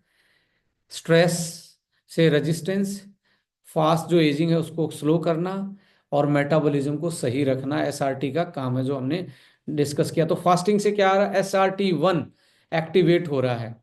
एक्सरसाइज से SRT1 और SRT3 एक्टिवेट हो रहा है। और SRT जो 3 है, 1 और T3 का काम क्या है? माइटोकॉन्ड्रियल फंक्शन, जो आपका एनर्जी का जो प्रोडक्शन है, पावर हाउस को ये स्ट्रोंग कर रहा है, और नई चीज़ों को बनाने के लिए जो एनर्जी चाहिए उसको रेगुलेट कर रहा है। सो एक्सरसाइज से आपको समझ में होगा। एक रेस्वेरेट्रोल होता है हमारे बहुत सारे प्रोडक्टों में डला हुआ है, polyphenol found in the grapes. SRT1 gene को एक्टिवेट करता है my dear friend. SRT1 gene को एक्टिवेट करने का काम रेस्वेरेट्रोल भी करता है। और एक NAD प्रीकर्सर बोला जाता है। NAD प्रीकर्सर, यानी कि किस चीज से NAD मिलता है, और NAD क्यों चाहिए? NAD चाहिए हमारे, ये जो SIRT जो जीन है 1 से लेके 7 तक, इनका भोजन है, इनका फूड है, इनकी डाइट है। यानी कि इनको एक्टिवेट करने के लिए ये NAD चाहिए। और NAD कहाँ से बनता है बॉडी में? NMN, यदि आप सप्लीमेंटेशन में करेंगे, और ये वेल स्टडी है, वेल स्टडीड है। NMN खाएंगे तो NAD बढ़ेगा, NAD बढ़ेगा तो सर्टीन्स जो जीन है वो एक्टिवेट होंगे। एक्टिवेट होते ही आपकी लाइफ में बहुत एनर्जी, आपकी स्किन की हेल्थ, आपकी डायबिटीज की कंडीशन, आपकी जो फास्ट एजिंग है वो स्लो, बहुत सारे चेंजेस आ सकते हैं। और बहुत क्लिनिकल ट्रायल पे, ये एनएमएन सप्लीमेंटेशन पे क्लिनिकल ट्रायल हो चुकी है। एंड अदर कंपाउंड जैसे कर्क्यूमिन है और ईजीसीजी, एपी एपीगैलेटो कैटेचिन गैलेट इसकी फुल फॉर्म होती है। ये एक्टिव मॉलिक्यूल एंटीऑक्सीडेंट पाया जाता है ग्रीन टी में बेसिकली। ये करक्यूमिन हल्दी में और ग्रीन टी में, ये भी हमारे सर्टीन्स को एक्टिव रखने में काम करते हैं। यदि आप ये चीज़ें ऐड ऑन करते हैं तो आपका सर्टीन्स जो जीन का सेट है वो एक तरीके से एक्टिवेट हो जाता है, और आपकी एजिंग क्या है वो स्लो हो जाती है, नई सेल बनेगी, और पुरानी सेल भी स्ट्रेस से लेके अपने आप की अपनी हेल्थ को मेंटेन रख पाएंगे, इन्फ्लामेशन कंट्रोल रहेगा, और बहुत सारी जो बीमारी इन्फ्लामेशन से फैलती हैं वो हमारी कंट्रोल रहेंगी। अब जैसे फास्ट रखते हो, एमटोर एक्टिविटी, ऑटोफेजी बढ़ती है, एमटोर एक्टिविटी बढ़ेगी और ऑटोफेजी बढ़ेगी तो व्हाट हैपन, सर्टेन जीन्स जो हैं वो एक्टिवेट होंगे, और सर्टेन जीन एक्टिवेट होंगे तो हमारा एक तरीके से बॉडी में स्ट्रेस से लेके आपके इन्फ्लामेशन को कंट्रोल करना स्टार्ट कर देंगे। यहाँ पे आप देखेंगे एनएमएन जो है वो चेंज होता है एनएडी में, और एनएडी जो है वो बेसिकली सर्टेन जीन्स को एक्टिवेट करते हैं। जैसे सर्टेन जीन्स एक्टिवेट होंगे माइटोकॉन्ड्रिया की फंक्शनलिटी बढ़ जाएगी। माइटोकॉन्ड्रिया क्या है? पावर हाउस है, इसी से ही हमारी एनर्जी बॉडी में बनती है। डीएनए का रिपेयर स्टार्ट हो जाएगा।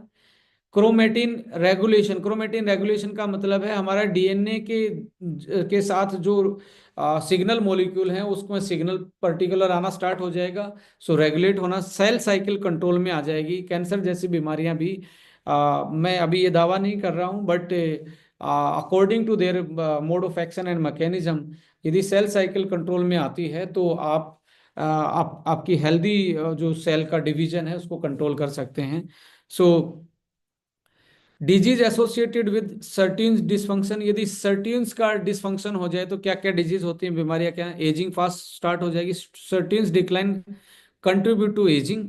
मेटाबॉलिक डिसऑर्डर, SIRT और SIRT3 से क्या होता है? ओबेसिटी, मोटापा जल्दी आता है, ये यदि कम हो जाए। डायबिटीज और मेटाबॉलिक सिंड्रोम जैसे अर्थराइटिस है, आपका कैंसर जैसी बीमारी है, ये सारी चीजें आपकी बॉडी में आना start. Cancer alter sirtuins expression in various cancer, बहुत सारे कैंसर की जो स्टडी में पाया गया है कि सर्टीन्स का जो अल्टर होना है वो कैंसर में चेंज होना पाया गया है, वो पूरा का पूरा इसमें स्टडी है।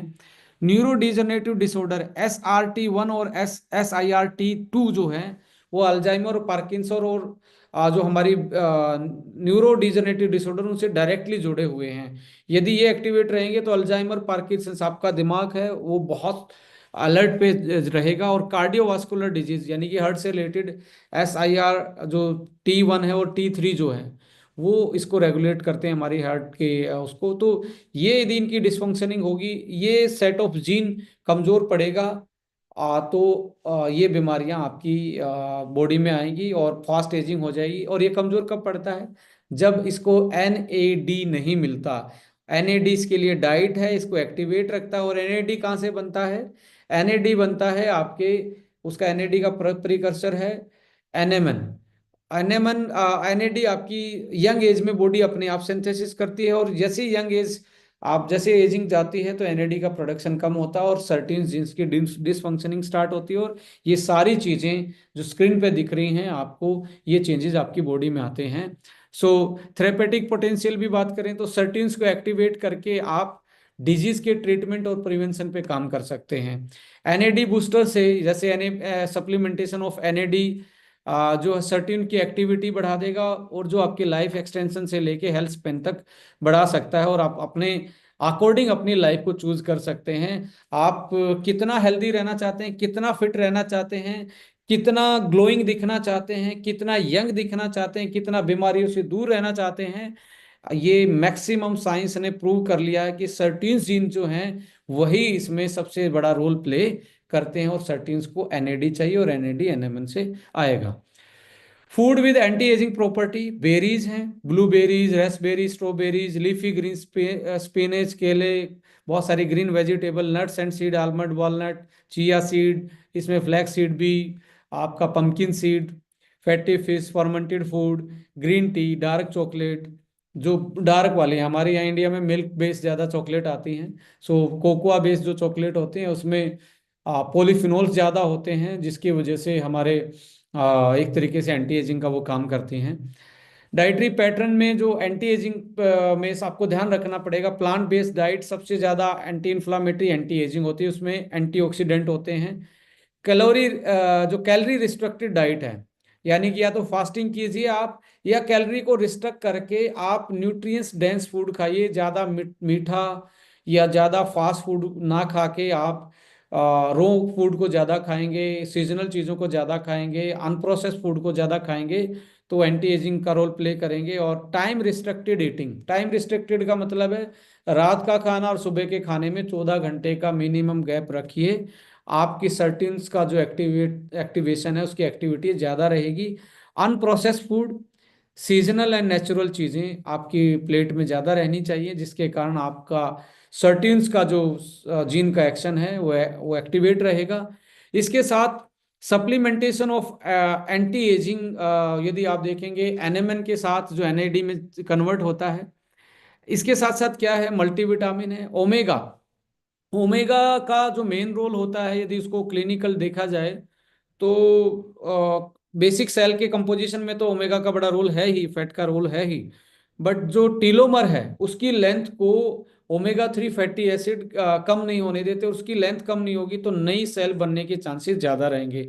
विटामिन डी, CoQ10, एनेसिटल कोलिन, टर्मरिक में जो करक्यून मिलता है, और रेस्विरेटोल, ट्रांस रेस्विरेटोल, ये ऐसे सब सप्लीमेंट हैं जो हमारे सर्टेन जीन्स को एक्टिवेट रखने में हमारी हेल्प करते हैं। सो ये सेट है एंटी एजिंग का सप्लीमेंटेशन में। और इन सारी चीज़ों को देखते हुए माय डियर फ्रेंड, इन सारी स्टडी को कंपाइल करते हुए साइंस को एक प्रोडक्ट के रूप में हम लेके आए हैं, जिसका नाम है यंग फ्यूल, यानी कि ए पोटेंस a potent longevity formula, secret of longevity. यानी कि आपको नई सेल बनेगी, पुरानी सेलों की हेल्थ सही रहेगी, वाइटलिटी इम्यूनिटी सही रहेगी, एनर्जी लेवल सही रहेगा आपकी बॉडी में, और इन्फ्लामेटरी जो डिसऑर्डर हैं, जो सर्टेन जीन्स की डिसफंक्शनिंग के कारण होते हैं, उनसे बच सकते हैं, डायबिटीज से, कैंसर जैसी बीमारी से। सो इम्यूनिटी स्ट्रोंग रहेगी। ऐसे उसमें आप यंग फ्यूल, हम एक इनोवेटिव प्रोडक्ट डायरेक्ट सेलिंग में पहली बार आया है, वर्ल्ड वाइड पहली बार आया, और ये फॉर्मूला एनएमएन आपको जनरली मार्केट में वैसे तो नहीं मिलता, बट बहुत महंगा एक सिंगल मॉलिक्यूल मिल सकता है मार्केट में, बहुत सारा, बहुत ज़्यादा महंगा। बट यहाँ पे हमने जो आज के टाइम पे हमारी प्रॉब्लम है 40 के आसपास, उसको भी साथ में टारगेट किया। सर्टिन्स को तो एक्टिवेट करेगा ही, साथ में बहुत सारी ऐसी चीजें जो उसको पैरेलली सपोर्ट करेंगी, सपोर्टिव रोल प्ले करेंगी। और ये फॉर्मूला फर्स्ट टाइम आप लोगों के साथ रिवील हो रहा है। This is the first time this formulation we are revealing with you, with a very potent longevity formula with evidence based ingredient। 60 capsule में आइए इसके बारे में डिस्कस करते हैं ये क्या है। एनएमएन प्लस एनएडी इसमें डला हुआ है, यानी कि सर्टेन जीन्स का खाना इसमें मिला हुआ है, यानी कि जैसे ये आपकी 35 साल की एज में जो बनना बंद हुआ है या स्लो डाउन हुआ है, दोबारा से बैटरी को रिचार्ज करेगा। एंटीऑक्सीडेंट ब्लेंड है, जो इन्फ्लामेशन है, जो आपकी बॉडी में ऑक्सीडेटिव स्ट्रेस का लोड पड़ा हुआ है, जैसे सर्टेन एक्टिव होंगे वो भी कंट्रोल करेंगे, और साथ में ये पैरेलली उसको सपोर्ट करेंगे। ओमेगा इसमें डाला गया है, और अमीनो एसिड ऐसे डाले गए हैं जो हमारी बॉडी की रीजनरेशन पावर को बढ़ाते हैं, और एक्टिव हर्बल ब्लेंड इसमें ऐड किया गया है। तो ये 5 चीजें इसमें आपको देखने को मिलेंगी। NMN, antioxidant blend, omega, amino, and आपका एक्टिव हर्बल ब्लेंड। ये एक्टिव हर्बल ब्लेंड है हमारी ऐसी हर्ब्स जो पावरफुल एंटी एजिंग प्रॉपर्टी रखती हैं, और इसमें पेटेंटेड इंग्रेडिएंट डले हैं जिनका एविडेंस है, जिनका in vivo in vitro clinical trial सब कुछ toxicologically report, GRAS certified, FDA certification, every certification this product है। और इसका फॉर्मूला आप लोगों के साथ शेयर किया जा रहा है। ये आपको ALA, CLA, EPA, DHA, यानी कि ओमेगा 9, EPA, DHA, ओमेगा 3 और CLA conjugated linolenic acid, cancer जैसी बीमारी में CLA सप्लीमेंट दिया जाता है, बिकॉज ये सेल लाइन पे एंटीऑक्सीडेंट एक्टिविटी करता है। वैसे तो ओमेगा है, बट पावरफुल एंटीऑक्सीडेंट का काम भी करता है, जो ब्रेन के लिए, हार्ट के लिए और टीलोमर के लिए बहुत अच्छा माना जाता है। यहाँ पे आप देखेंगे एनएमएन के साथ ये फर्स्ट टाइम आपको देखने को मिल रहा है। एंटीऑक्सीडेंट एंड को फैक्टर ट्रांस रेस्विरिट्रोल, जो सर्टिन्स 1 को 3 को एक्टिवेट करता ही है। ग्लूटाथाइन, ग्लूटाथाइन यदि आप देखेंगे, एल ग्लूटाथाइन 72 घंटे में आपकी बॉडी को डिटॉक्सिफिकेशन करने वाला एकमात्र एंटीऑक्सीडेंट होता है, और 72 घंटे में आपकी स्किन पे चमक आती है, एक ग्लो आता है if you are taking glutathione. और ग्लूटाथाइन के 10-10, 15-15 टैबलेट 500-500 mg के मार्केट में आपको हजार हजार रुपए में मिलती हैं। तो एल ग्लूटाथाइन इसमें डला है, को क्यू 10 डला हुआ है। ग्रीन टी में जो ईसी जीसी था, कैटेचिन गैलेट जो था, जो पावरफुल सर्टिन्स को एक्टिवेट करता है, वो भी इसमें डला हुआ है। सिलेनियम एक ऐसा मेटल आयन होता है जो एंटी एजिंग, लंग्स, लीवर और हार्ट और ब्रेन की हेल्थ को बेस्ट रखता है। और साथ में आप देखेंगे सर्टिन्स एक्टिवेशन के लिए एनएमएन और एनएडी इसमें डला हुआ है। टीएमजी, ट्राई मिथाइल ग्लाइसिन, ये हमारे डीएनए को, अभी अब सर्टिन्स एक्टिवेट हो जाए पर मिथाइल नहीं होगा डीएनए के पास, तो वो एक्टिवेशन होके कुछ चीजों को तो संभाल पाएंगे, बट पीछे से बैकअप मिथाइलेशन का नाम मिलेगा डाइट से और इन सारी चीजों से, तो हो सकता है कि आपका जो एंटी एजिंग एक्टिविटी है वो कमजोर पड़े। तो टीएमजी और एकेजी ये मिथाइलेशन देते हैं डीएनए को, डीएनए की इंटीग्रिटी को मेंटेन रखते हैं। ट्रांस रेस्विरेट्रोल ये एक ऐसा कॉम्बिनेशन है जो कि मार्केट में बहुत नया है, बट वेल प्रूवन है ये सारी चीजें। कॉर्डिसेप्स, कीड़ा जड़ी बोला जाता है इसको। बायोप्रिन जो ब्लैक पेपर का एक्सट्रैक्ट है। Zinc, B 3। और आपको एक चीज और मैं बताने वाला हूँ, बी 3 एनएडी में कन्वर्ट होता है हमारी यंग एज में, पर बी 3 जैसे उम्र बढ़ेगी बी 3 एनएडी में कन्वर्ट कम हो जाएगा, तो हमें एनएमएन चाहिए, एनएमएन डायरेक्टली कन्वर्ट हो जाता है। बट इसमें बी 3 भी डाला है कि आपको उसका भी सप्लाई बना रहे और एक्स्ट्रा एनएडी आपको मिले और सर्टेन जीन्स का एक्टिवेशन आपका बना रहे, जो इम्यूनिटी, वाइटलिटी और एनर्जी प्रोडक्शन में हेल्प करता है। माइटोकॉन्ड्रिया को डायरेक्टली बी 3 नाम का विटामिन ज़्यादा चाहिए जो एनर्जी प्रोडक्शन में हेल्प करता है। एंटी इन्फ्लामेटरी, यदि बॉडी में इन्फ्लामेशन है, आप सर्टेन जीन्स को एक्टिवेट करते हैं, वो भी एंटी इन्फ्लामेटरी रोल प्ले करते हैं। पर साथ में उनको हमने एक और फ्रेंड दिया है, एक और कॉम्बिनेशन दिया है जो उसकी हेल्प कर रहे हैं पैरेलली, सिनर्जेटिकली इफेक्ट, करक्यूमिन, टीरोस्टिलिबिन एंड बायोप्रिन। ये कॉम्बिनेशन है जो एंटी इन्फ्लामेटरी का काम कर रहा है। सो कुल मिला के बॉडी में इन्फ्लामेशन चल रहा हो, बॉडी में ऑक्सीडेटिव स्ट्रेस चल रहा हो, मैंने आप पहले 3 चीजें बताई थी, ऑक्सीडेटिव स्ट्रेस, इन्फ्लामेशन और जेनेटिक डिस्टरबेंस, ये 3 चीजें यदि कंट्रोल कर लेंगे तो एजिंग आपकी कंट्रोल में आ जाएगी। और एनएमएन जो है वो जेनेटिक एपिजेनेटिक्स को जल्दी कंट्रोल, उसके लिए कंट्रोल करता है। बट एंटीऑक्सीडेंट सिस्टम सर्टेनिन्स तो बॉडी में एक्टिवेट करते ही हैं, यदि बाहर से भी डाइट में मिल जाएं तो एक्स्ट्रा सपोर्ट मिलेगी। एंटी इन्फ्लामेटरी सर्टेन्स एक्टिवेट होते बॉडी में, एंटी इन्फ्लामेटरी रोल प्ले करते हैं, यदि बाहर से भी ऐसी चीज प्रूवन डाल दी जाए इस फॉर्मूला में तो उसको और ज्यादा हेल्प करेंगे।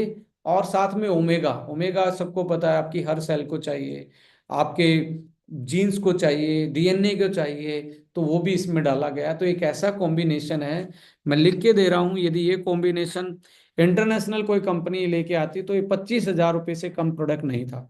मैं लिख के दे रहा हूं, this is very affordable product, only NMN आपको ट्रांस रेस्पिरेट्रोल के साथ 10-10 हज़ार रुपये में मार्केट में मिलता है, 2 मॉलिक्यूल के साथ। यहाँ पे 4 टाइप के ओमेगा आपके, एक पावर को फैक्टर और एंटीऑक्सीडेंट, पावरफुल वाइटलिटी वाली जो हर्ब्स हैं और एंटी इन्फ्लामेटरी वाली हर्ब्स हैं, और डीएनए और सर्टिनिन्स, डीएनए रिपेयर और माइटोकॉन्ड्रिया डिसफंक्शनिंग और सेलुलर फंक्शन के लिए, सर्टिन जीन्स एक्टिवेशन के लिए आपके ये एनएमएन, एनएडी, टीएमजी, एकेजी और ट्रांस रेस्पिरेटोल ये इसमें डले हुए हैं। इसके पीछे बहुत सारी साइंस है, टॉक्सिलोजिकल स्टडी प्रोफाइल और निकोटिनाइड मोनोन्यूक्लियोटाइड, ये एनएमएन का फुल फॉर्म है। After acute and 90 days sub chronic dosing in Wistar rats and mutagenicity test, ये करता है सेफ यूज के लिए, ह्यूमंस के लिए। ये एक तरीके से लॉन्ग टर्म हो या शॉर्ट टर्म, 2024 का पब्लिकेशन है ये।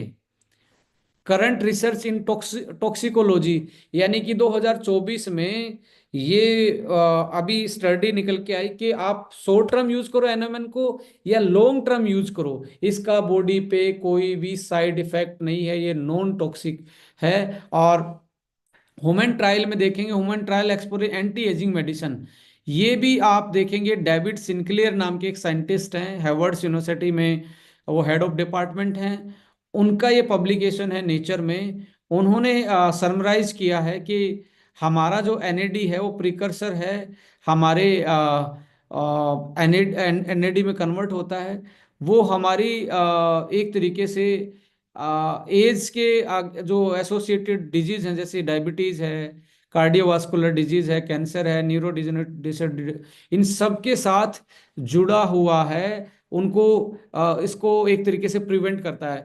आप कब ये सोचेंगे कि मुझे डायबिटीज होगी तो मैं डायबिटीज की रिकवरी करूंगा, कैंसर होने के बाद इलाज करूंगा?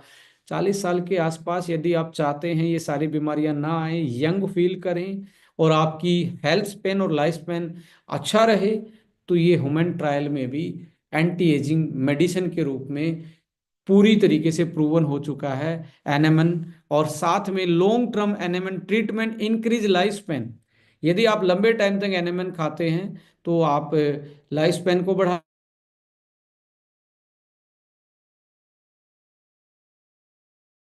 ये माइसिस में ये स्टडी हो चुका है। इसके अलावा साइंटिफिक एविडेंसेस में आप देखेंगे chemically induce reprogramming of reverse cellular ageing. Science ने साइंस ने ये पता लगा लिया कि आप अपने डीएनए के मिथाइलेशन को और सर्टेन जीन्स को एक्टिवेट करके आप अपनी सेलुलर एजिंग को रीप्रोग्रामिंग कर सकते हो, दोबारा से यंग हो सकते हो। एक अलग स्टडी पब्लिश्ड है, उसमें है इफेक्ट ऑफ ओरल एडमिनिस्ट्रेशन, यदि माउथ के थ्रू आप एनएमएन को यदि देंगे तो आप अपने हेल्दी जो लाइफ स्पेन है वो बढ़ा पाएंगे। और जापानीज के उसमें स्टडी की गई और रिसेंटली 2022 की स्टडी है, एनएमएन फॉर 12 वीक, यानी कि 12, कोई एबनॉर्मलिटी नहीं मिली, फिजियोलॉजिकल लेबोरेटरी टेस्ट नो, कोई एडवर्स इफेक्ट नहीं मिला, यानी कि सेफ्टी इसकी जो है एक तरीके से बहुत सेफ ये ह्यूमन के लिए कंजप्शन के लिए प्रोडक्ट है। और age related disorder and therapeutic approach increases cellular NAD, prevent these disorder in animal model. ये इसका मतलब ये है जो एज रिलेटेड जो बीमारियां हैं, यदि आप एनएडी को बढ़ा लें तो आपकी वो डिसफंक्शन जो है एजिंग के रिलेटेड वो मिटिगेट हो जाएंगे, वो कंट्रोल हो जाएंगे। सो सेफ्टी पैरामीटर पे भी खरा उतरता है। 250 mg पर डे ये उसमें डाला गया था, वॉलेंटियर जो स्टडी की गई मैन पे ही स्टडी है, यानी कि ह्यूमन ट्रायल्ड है। 250 mg पर डे एक इसकी एफिशिएंट जो डोज मानी जाती है वो मानी जाती है। Oral administration of nicotinamide mononucleotide increase a NAD level in animal brain, brain में एनएडी बढ़ेगा तो SRT3 जो जीन है जो ब्रेन का और डिप्रेशन को कंट्रोल करता है वो बढ़ता है, माइटोकॉन्ड्रियल फंक्शन बढ़ता है और आपका ब्रेन की याददाश्त शक्ति बहुत स्ट्रोंग बनी रहेगी। आपका, आप आईटी सेक्टर में हैं, आप दूसरे सेक्टर में हैं, आपका जो जिसमें ब्रेन से रिलेटेड काम है, किसी भी सेल सर्विसेज में आप जुड़े हैं, सर्विसेज से आप डील करते हैं, तो आपका ब्रेन से ही आपका परफॉर्मेंस और आपकी ग्रोथ होती है। सो SIRT सर्टीन जीन 3 जो है वो ब्रेन के फंक्शन को कंट्रोल करता है। सो जैसे अल्जाइमर, पार्किंसंस और न्यूरो डिजनरेटिव डिसऑर्डर। सो ये ब्रेन के लेवल पे भी आप इसमें पाया गया है कि उसमें SIRT की एक्टिविटी बढ़ जाती है, जिसके कारण आपके न्यूरो डिजनरेटिव डिसऑर्डर हैं एजिंग की वजह से वो कंट्रोल में आ जाते हैं। सो ये भी पब्लिक 2022 की ये स्टडी है। NMN supplementation improve the mitochondrial dysfunction. Mitochondrial dysfunction का मतलब है माइटोकॉन्ड्रिया काम नहीं करेगा, एनर्जी नहीं बनेगी बॉडी में, एनर्जी नहीं बनेगी तो सेल जल्दी मरेंगी, जल्दी डेथ होगी, सेलुलर सेनेसेंस जो है जल्दी आएगा। तो उसको उसके रेस्क्यू के लिए जो सेल को जिंदा रख सकते हैं एनर्जी, उसके लिए एनएमएन सप्लीमेंट यूज का ये एक और स्टडी है जो कि 2022 में ही पब्लिश्ड है, international journal of molecular science के का ये पब्लिकेशन है। कितनी इस पे स्टडी हो रही है, मैं आने वाले टाइम में बता रहा हूँ। पूरे वर्ल्ड में NMN जैसी चीज़ें आपको मार्केट में देखने को मिलेगी। आप बहुत नए हो इस प्रोडक्ट के साथ, और जो कॉम्बिनेशन आप लेके आए हैं वर्ल्ड वाइड ऐसा कोई कॉम्बिनेशन आपके पास नहीं है। सो रिकमेंडेशन डोजेस पे आते हैं तो पहले महीने आपको मैं तो रिकमेंड करूंगा, यदि आपकी बहुत ज़्यादा बीमारियां आपको बढ़ी हुई हैं, फास्ट एजिंग आपकी है, स्किन डल है, लटकी हुई स्किन है, आपको लग रहा है मैं तो बहुत जल्दी बूढ़ा हो गया हूँ, तो पहले 10 दिन आप दिन में 3 कैप्सूल, एक सुबह एक शाम, एक एक आपका सोते टाइम खाना खाने के 1 घंटे बाद। और इसके साथ आपने शुगर को बंद कर देना है। यदि आप शुगर खाएंगे तो ग्लाइकेशन ऑफ प्रोटीन का और इन्फ्लामेशन बॉडी में ज़्यादा बढ़ेगा। सो मैं चाहूँगा आप अवॉइड करें इसको, फास्ट फूड को, सोडा ड्रिंक्स को, मिठाई को, मीठी चीज़ों को आप कंट्रोल करें। सो 10 दिन के बाद आप इसको रेगुलर अगले 50 डेज तक, यानी कि पहले 10 दिन पे 3 3, फिर अगले 50 डेज तक आप 2 2, 50 डेज के बाद आप एक एक कर सकते हो, और अगले 6 महीने तक आप इसको खाएंगे तो आपकी बॉडी में आप देखेंगे बहुत अच्छे चेंज, आपकी इम्यूनिटी, वाइटेलिटी, हार्मोन, स्किन, आपका ब्रेन, आपकी मेमोरी, आपका हार्ट, आपका लिवर, ये सारी की सारी चीज़ें दोबारा से बहुत बेहतरीन फंक्शनलिटी में आ सकती हैं। और बेस्ट कॉम्बिनेशन में आप इसको दे सकते हैं क्रिल के साथ, बहुत अच्छा कॉम्बिनेशन जाता है। स्किन पे ज़्यादा और ज़्यादा इम्पैक्ट देखना है तो आप कोलाजन ऐड कर सकते हैं। इम्यूनिटी और आपकी ब्रेन के साथ ज़्यादा आपने देखना है तो अस्वा 1 जोड़ सकते हैं। और आपको कमजोरी भी रहती है तो कोई भी मल्टीविटामिन एवरीडे 1, या वुमेन के लिए वो स्वीट या अमेजिंग, दोनों में से कोई ऐड ऑन कर सकते हैं, तो एक बेस्ट कॉम्बिनेशन बनता है। सो लॉन्जेविटी, ग्रेसफुल एजिंग और डिजीज फ्री लाइफ के लिए आप चूज कर सकते हैं इसको। मैं तो रिकमेंड करूंगा कि 6 महीने इसका पूरा कोर्स करें। Right. So thank you so much, आप लोगों ने ये पूरा सेशन सुना, और ये PPT आप लोगों तक हम पहुंचा देंगे अभी। सो कोई भी क्वारी है, हम 10 15 क्वेश्चन जरूर लेना चाहेंगे, और लगभग अभी भी 750 लोग बने हुए हैं। कुछ इंटरेस्टिंग फैक्ट चाहेंगे, मैं इस्फाकुर सर के पास जाना चाहूँगा कि मैसेज पढ़ के, आप मैसेज डाल सकते हो, मैसेज पढ़ के हम आंसर देने की कोशिश करेंगे। Thank you.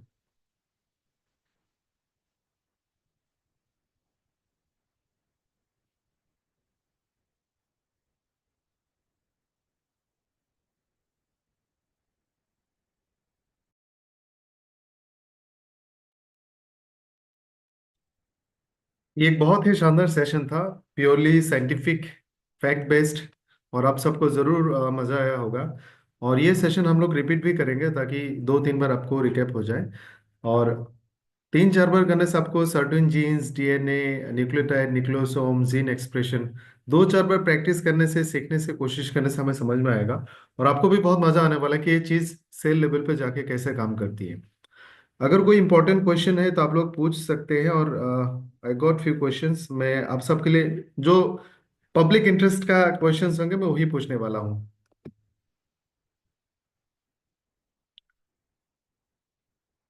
एक सवाल है, 38 ईयर ओल्ड प्रेग्नेंट लेडी है, प्रेगनेंसी के दौरान या फिर कोई भी एज रिलेटेड या बॉडी की कंडीशन रिलेटेड केसेस में यंग फ्यूल का कोई लिमिटेशन है या नहीं है, विक्रम सर? म्यूट करना मुझे, आप म्यूटेड हो जाना। आपको कोर्स बता दिया। देखिए प्रेग्नेंट के प्रेग्नेंट केस के में केस कभी में भी कभी भी टेस्टिंग नहीं टेस्टिंग होती नहीं है होती वैसे। है, वैसे तो टॉक्सिकोलॉजिकल स्टडी जो है वो वेरी सेफ हैं, बट आप किसी भी प्रेग्नेंट वुमेन को ना इसको रिकमेंड करें। बट बहुत सारे क्वेश्चन आ रहे हैं कि डायबिटीज़ के केस में, यस डायबिटीज़ के केस में बहुत अच्छा रिजल्ट आपको देखने को मिलेगा। यदि स्ट्रेस के कारण डायबिटीज़ है तो भूले ना, तो Brain 1 और Dive 1 और आपका ये वाला प्रोडक्ट बेस्ट कॉम्बिनेशन होगा। किसी किसी भी भी क्रोनिक। क्रोनिकल डिसऑर्डर को रिवर्स करने में ये प्रोडक्ट दूसरे प्रोडक्टों के साथ कॉम्बिनेशन में बहुत फाइनेस्ट प्रोडक्ट हो सकता है। एक सवाल है, मुझे लगता है सबसे इम्पोर्टेंट सवाल ये होना चाहिए, कि अगर कोई इंसान, क्योंकि एजिंग थोड़ा हमारा लाइफस्टाइल और हमारे माहौल के साथ रिलेटेड है, गांव की एजिंग प्रोसेस स्लो है, शहर में ज्यादा है। अगर हम इसको एज वाइज कैटेगराइज करें, जो लोग शहर में रहते हैं जिनकी उम्र 30-40 के बीच में है, उनको किस एज से लेना चाहिए? देखिए, कंडीशन चाहिए अपनी बॉडी की कि आप में फैट सेल ज़्यादा हो रहा है, लीवर की फंक्शनिंग डिसबैलेंस हो रही है, आपका कोलेस्ट्रॉल ऊपर नीचे हो रहा है, जो हमने सिम्टम्स बताए, यदि वो आपकी बॉडी में आ रहे हैं तो this is the right time to take NMN supplement with powerful antioxidant, जिसमें आइज का विजन जल्दी लॉस हो रहा, स्किन ज़्यादा स्लगिश होती जा रही है, लटक रही है, फैट ज़्यादा बन रही है, हार्मोन इनबैलेंस हो रहा है, नींद कम आ रही है। तो ये क्या है, these are the sign of fast ageing, hypertension, thyroid की प्रॉब्लम, लीवर की problem. These are the condition जो आपको एक तरीके से फास्ट एजिंग का सिग्नल है आपकी बॉडी का। तो उस केस में आप 30 साल से स्टार्ट कर सकते हैं आराम से, और 40 साल की एज में तो मैं मानता हूँ कि आप सबको लेना चाहिए। और मैंने तो शुरुआत कर दी है, मैंने इसको पिछले साल भी लिया था, और आज इवन मैंने तो बहुत सारे लोगों के साथ शुरुआत की है। लगभग लगभग 1500 ऑर्डर एक दिन में इसके हमने बुक किए। मैं तो आपसे पूछना चाहूँगा, क्या आपने ऑर्डर बुक किया है यंग रहने के लिए? और आपके पेरेंट्स के लिए तो बेस्ट सप्लीमेंट हो सकता है, एक मल्टीविटामिन और एक ये साथ में देंगे तो उनका बर्थडे आप लंबे, बहुत सारे और बर्थडे आप सेलिब्रेट कर पाओगे। और जो आप हॉस्पिटल का, क्योंकि 60 के आसपास हॉस्पिटल के बारे में, बजट के बारे में सोचना स्टार्ट करते हैं, तो मेरा मानना है कि ज़रूर अपने पेरेंट्स को ये एक बेस्ट दे सकते हैं, एक गिफ्ट दे सकते हैं। और कोई भी आपके पेरेंट्स हैं या आपके सिबलिंग्स हैं जो भी आपसे बड़े हैं और ऐसे सेक्टर में रहते हैं, उसके साथ जरूर चर्चा करें। ये सेशन आप यूट्यूब पे भी डला हुआ है, जरूर आप चर्चा करें। सर एक सवाल और है, थोड़ा सा साइंटिफिक स्टडी, जैसे क्या इसका ह्यूमन ट्रायल हो चुके हैं, और क्या दूसरे कंपनीज पूरे वर्ल्ड में इस फॉर्मुलेशन पे, एनएमएन एनएडी पे काम कर रही है? यस, एफडीए अप्रूव्ड ये इंग्रेडिएंट है, और human toxicological study, human trials, animal पे स्टडी, ये सब कुछ स्टडी हो चुका है। इसका कोई साइड इफेक्ट नहीं है। इसका आप लॉन्ग टर्म भी यूज कर सकते हैं, जैसे मैं तो 1 साल यूज करने वाला हूँ। और आप कब यूज करने वाले हैं आप देखिए। और 90 दिन में तो मिनिमम आपको 90 दिन तो इसके इफेक्ट के लिए आपको वेट करना पड़ेगा। ऐसे समझ में नहीं आएगा जैसे आप, बिलियंस ऑफ माइटोकॉन्ड्रिया हैं आपके बॉडी में, बिलियंस ट्रिलियंस में है बेसिकली। अब माइटोकॉन्ड्रिया आके तो नहीं बोलेगा भाई साहब थैंक थैंक यू, वो धीरे धीरे आपकी बॉडी रिस्पॉन्ड करेगी, आपका लीवर रिस्पॉन्ड करेगा, आपका ब्रेन रिस्पॉन्ड करेगा, आपका हार्ट रिस्पॉन्ड करेगा, हर बॉडी के हर पार्ट में आपको एनर्जी देखने को मिलेगी। कुछ कॉमन सवाल है, जैसे हमने किसी को और भी प्रोडक्ट सजेस्ट किए, हार्ट वन, लिवर वन, इस तरह का अलग अलग प्रोडक्ट किसी पर्पज से हमने उनको रेकमेंड किया, क्या उनके साथ यंग फ्यूल लेना सही रहेगा? यस, ये बेस्ट कॉम्बिनेशन हो सकता है। आप जैसे आप सपोज करें किसी को हार्ट की प्रॉब्लम बहुत लंबे टाइम से थी, एवीबीटी और हार्ट हार्ट हार्ट वन वो यूज कर रहा है, तो वो इसके साथ वो कर सकता है। जैसे 3 महीने उसको हो गए हैं, तो 3 महीने के साथ इसको भी देंगे तो हार्ट की रीजनरेशन पावर, हार्ट की मसल्स, हार्ट की सेल को रीजनरेट करने में हेल्प करेगा। सो अभी जो अदर फिजियोलॉजिकल फंक्शन है, लाइक कार्डियो प्रोटेक्टिव जो रोल था, ओमेगा का जो रोल है, वो एनएमएन नहीं कर पाएगा। बहुत सारी ऐसी हर्ब्स हैं जिनका रोल ये प्ले नहीं कर पाएगा। ये सेलुलर एनर्जी प्रोडक्शन में हेल्प करता है, और ऐसे सिस्टम को एक्टिवेट करता है जो नई सेल बनाने में हेल्प करते हैं। ऐसे हार्मोन को रेगुलेट करता है जो नई, जो आपके ग्रोथ हार्मोन है उसमें हेल्प करता है। इवन आप एथलीट में इसको, ये डोप फ्री है, कोई डोप में नहीं आता ये सप्लीमेंट। एथलीट इसको यूज करेंगे, और जो एलीट एथलीट हैं जो 30 साल के आसपास अपने परफॉर्मेंस को लेकर चिंतित रहते हैं, बॉडी की रिकवरी को लेकर चिंतित रहते हैं, ऐसे केस में भी आप इस प्रोडक्ट को यूटिलाइज करवा के उनके परफॉर्मेंस को मेंटेन या अच्छा रख सकते हैं, इम्प्रूव कर सकते हैं।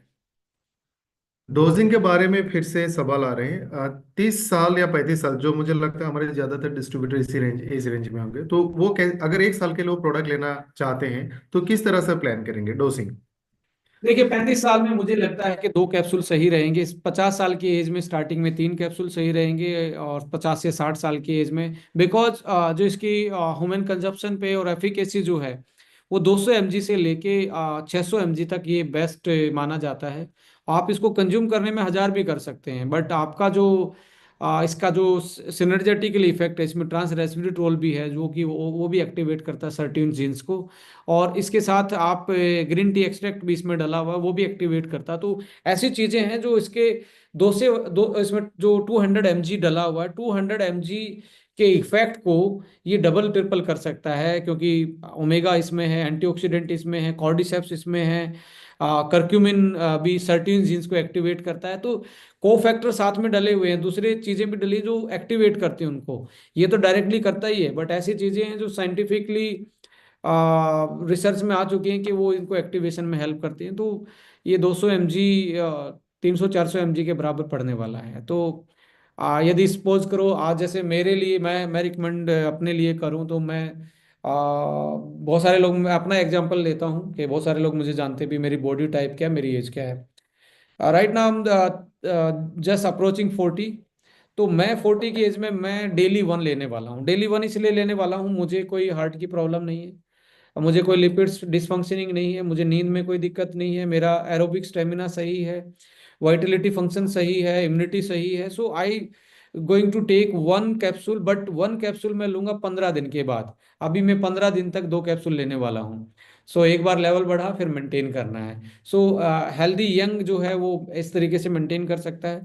इफ समबडी इज ओबेसिटी ज़्यादा है, डायबिटीज, इंसुलिन प्री डायबिटिक, ऐसे केस में आप 35 साल में ही फंसे हो, या इरेक्टाइल डिसफंक्शनिंग, आपका कोई ऐसा सिग्नल आ रहा है बॉडी का जो आप देख रहे हैं कि जो पहले यंग एज में नहीं था, बट इस एज में वो आपको आगे आ रहा है, तो ऐसे केस में आपको स्टार्टिंग की डोजिंग हैवी हैवी रखनी है, उसके बाद नॉर्मलाइज करनी है, और फिर बिल्कुल नॉर्मल पे जाना है।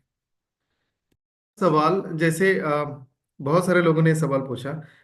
हमने यंग फ्यूल तो ले लिया, इसके साथ दो चार हेल्दी हैबिट्स किस तरह से हम अडॉप्ट करें ताकि 1 से 2 साल में हम अपने बॉडी को फिर से पहले जैसा स्टेमिना यंगनेस वापस पा सके।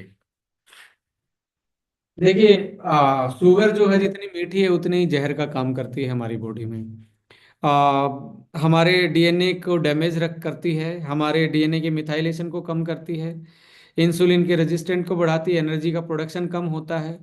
सो शुगर को मैं मानूंगा कि आप पॉइजन खा रहे हैं, पर बहुत मीठा है वो, पर इतना इजी नहीं है उसको छोड़ना, उसकी क्रेविंग है। इसको बोलते हैं जो कार्ब की जो क्रेविंग, कार्ब क्रेविंग बोलते हैं, कि इसके जो ड्रग्स जैसा है, मीठा जो होता है ड्रग्स जैसा है। आप एक दिन में छोड़ेंगे, 2 दिन में छोड़ेंगे, इतना आसान नहीं है। सिर में दर्द होना, ये सारी चीज़ें मीठे के साथ वो होती हैं, but you can plan according to, हफ्ते 10 दिन में धीरे धीरे कम करें, मीठा कम करें। मीठे के साथ एक चीज़ और एड ऑन मैं जरूर करना चाहूँगा, जो आपके रिफाइंड ऑयल आते हैं, कृपा करके मैं हाथ जोड़ के विनती करूंगा सबसे, रिफाइंड ऑयल को आप प्लीज़ यदि बंद कर पाएं तो कर दीजिए, फ्राई नहीं करें उससे।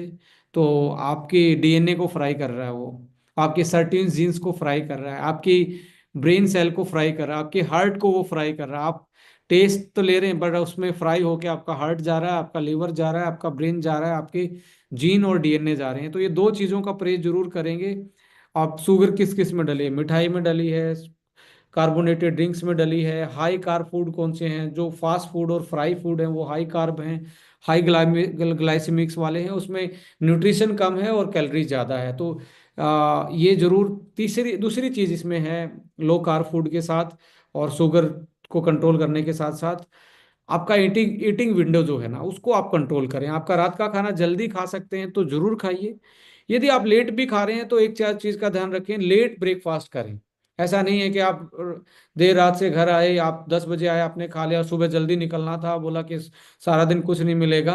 सारा दिन कुछ ना मिलने से अच्छा है सारा दिन खाली पेट रहना आज के जीवन में। कुछ कहते हैं हमारे पास, सर वहाँ कुछ हेल्दी ऑप्शन नहीं होता है। मैं कहता हूँ सबसे बेस्ट हेल्दी ऑप्शन है आपके लिए, यदि आप कहीं बाहर गए हो, एक दिन के लिए गए हैं, कुछ नहीं मिल रहा है हेल्दी, तो बेस्ट हेल्दी है आपका fast. Choose the fast, that is the best healthy option, because fasting से सर्टेन जीन्स एक्टिवेट होते हैं। सर्टेन्स नई सेल बनाएंगे, आपके जीवन को यंग रखेंगे, आपको बीमारियों से बचा के रखेंगे। Thank you so much Vikrant sir. आज हमने एक बहुत ही मेरे हिसाब से इससे revolutionary product, revolutionary concept for Mankind, जो 30 साल कीमती हमने अपनी जिंदगी की खो चुके in the last 50 years of human journey, शायद उसको दोबारा से हम हेल्दी तरीके से अपना सकते हैं। तो इस प्रोडक्ट को प्रमोट करें, खुद भी यूज करें, अपनी जिंदगी में चेंजेस लाके आप दिखाएं। और मुझे लगता है अगर लास्ट वन मोर क्वेश्चन मैं विक्रांत सर से पूछना चाहूंगा, अगर हम में से हर किसी ने इस प्रोडक्ट को सही तरह से 1 साल में, 1 साल यूज किया, तो विजिबल चेंजेस क्या दिख सकते हैं सबके बॉडी में? सबसे पहले तो आपको विजिबल चेंज दिखेगा आपकी मेमोरी में और आपकी स्किन में। सबसे पहले चेंज आने वाला है आपकी मेमोरी, आपकी स्किन। दूसरा चेंज आने वाला है आपकी लिपिड्स प्रोफाइल में। आपको यदि कोलेस्ट्रॉल ऊपर नीचे हो रहा है तो आप 6 महीने के बाद चेक करवाएंगे तो बैलेंस दिखेगा। लीवर और हार्ट की फंक्शनिंग में आपको ये चेंज दिखेगा। तीसरा आपको चेंज दिखेगा आपके स्टेमिना में। आप यदि आज स्पोर्ट्स करते हैं, जिम करते हैं या वॉक करते हैं या रनिंग करते हैं। अब मैं अपनी स्टोरी इसमें कोरिलेट करना चाहूंगा। Last year I was just running like anything. मैं जब मैराथन दौड़ता था, अभी तो वापस से मैं 90 केजी पे हूँ, बट वो वाला 90 केजी नहीं है जो दूसरा होता है। उस टाइम पे मेरा वेट 76 के आसपास आ रहा था, 76 78। और मैंने वेदांता दिल्ली मैराथन और मुंबई मैराथन जब दौड़ी, तो मैं से 3 से 6 महीने पहले मैंने स्टार्ट किया था। यूथ एवर का ही मैंने यूएस वाला मंगवाया था। और आपको मैं बता दूं, एनएमएन भी बहुत सारे आते हैं। सबसे वर्ल्ड का बेस्ट यूथ एवर कंपनी बनाती है, यूएस की। और आपके इसमें यूथ एवर का पेटेंटेड डला हुआ है। और इसमें 6 से 7 इंग्रेडिएंट पेटेंटेड डले हुए हैं। ऐसा प्रोडक्ट आपको मार्केट में जनरली देखने को नहीं मिलेगा। सो मैं अपनी बताऊं तो मेरा सबसे फास्टेस्ट मैराथन मैंने जो इंडिया की फास्टेस्ट होती भी फास्टेस्ट ही है, वो दिल्ली वाली मैराथन वेदांता उसका ऑर्गेनाइजर है। वेदांता की वो मैराथन मेरे को याद है कि मेरा जो हार्ट रेट था वो 207 तक था, 207। और मैंने वो हार्ट रेट कैरी किया लगभग लगभग 15 से 20 मिनट। मेरा हार्ट लास्ट के फिनिशिंग में उस पे रहा। और इस एज में 207 की हार्ट बीट, लोग तो 120 पे जाके टेंशन में आ जाते हैं। और एवरेज जो आया पूरे मैराथन में, पूरा एवरेज जो आया वो आया था 187, 187 हार्ट का रेट पूरे मेरा 1 घंटे 40 मिनट में। वो एवरेज आया। तो मोरल ऑफ स्टोरी ये देखा गया कि यार मैं पहले भी रनिंग करता था। मतलब मैं एथलेटिक्स, पहले से ही एथलेटिक्स से रिलेटेड था। यंग एज में मैं जब लॉन्ग आवर दौड़ता था, मुझे ऐसा कभी भी वो नहीं लग पाया था। बट मैंने एनएमएन के साथ बहुत सारी ऐसी छेड़खानी की थी जो मैं यहाँ शेयर नहीं करूँगा, क्योंकि सर हर कोई अपने तरीके से करना चाहता है। मैंने अपने लिए स्पेशल मल्टीविटामिन डिजाइन किया था। स्पेशल मैंने ऐसी चीज़ें उसमें ऐड ऑन की थी जो मैं ऐसे रिवील नहीं कर सकता। उसमें कोई स्टीरोड नहीं था, ऐसे आप शक नहीं करना मेरे पे। जैसे ट्रांस रेस्वेरेट्रोल, और भी साथ में ग्रीन टी का एक वर्ल्ड का बेस्ट जो एक्सट्रैक्ट आता है, वो आप देखेंगे ओनली 150 mg के 60 कैप्सूल थे, वो 20,000 के थे। वो फाइनेस था, तो उसको समटाइम लोग अफोर्ड नहीं कर पाते। तो ऐसे कुछ चीज़ें मैं मोलिक्यूल मैंने डाले थे कि मेरा टारगेट था 140 में उसको फिनिश करूं। तो मैं 140 में कर पाया जस्ट विद इन 1 ईयर। और लोगों का ड्रीम होता है कि मैं मैराथन को बस फिनिश करूं। मैंने वो 4 मिनट 40 सेकंड के पर किलोमीटर के पेस से मैं दौड़ा था। और ऐसी लाइफस्टाइल में जो मैं फील्ड पे ही रहता था, बहुत सारे लोगों की ट्रेनिंग और ये कंपनी के प्रमोशन के लिए मैक्सिमम फील्ड में रहना पड़ता था। तो ट्रेनिंग मैंने 3 महीने ही की। बट उसमें बहुत सारी चीज़ें और भी थी, लाइक आइस बाथ जो था, क्रायो बाथ जिसको बोलते हैं, वो भी सर्टेन जीन्स को एक्टिवेट करता है। यदि आप बर्फ़ के पानी में डूब सकते हैं, जैसे पहले के लोग सर्दियों में भी ठंडे पानी से नहाते थे, वो एंटी एजिंग का काम करता है। Because they activate your certain jeans, उनको एक्टिवेट करते हैं। एंटी फ्रीजिंग प्रोटीन आपकी सेल में डेवलप होता है। तो दीज आर द थेरेपीज जो पहले ज़माने में प्रूवन थेरेपी, आज साइंस ने उसका ये भी बता दिया कि किस कारण ये चीज़ें प्रूवन है। सो मैं यही बताना चाहूँगा कि आ, आपका एनर्जी लेवल, जो आपका एथलेटिक परफॉर्मेंस है, जो कार्डियो रेस्पिरेटरी स्टेमिना है, आप 6 महीने में इतना लाजवाब मिलेंगे। जिसके शॉर्ट ब्रीथनिंग है, छोटी सांसें हो गई हैं, लंबी सांसें नहीं ले, डीप ब्रीथ नहीं ले पाते, उनकी फंक्शनलिटी में बहुत सुधार आने वाला है। ग्रेट।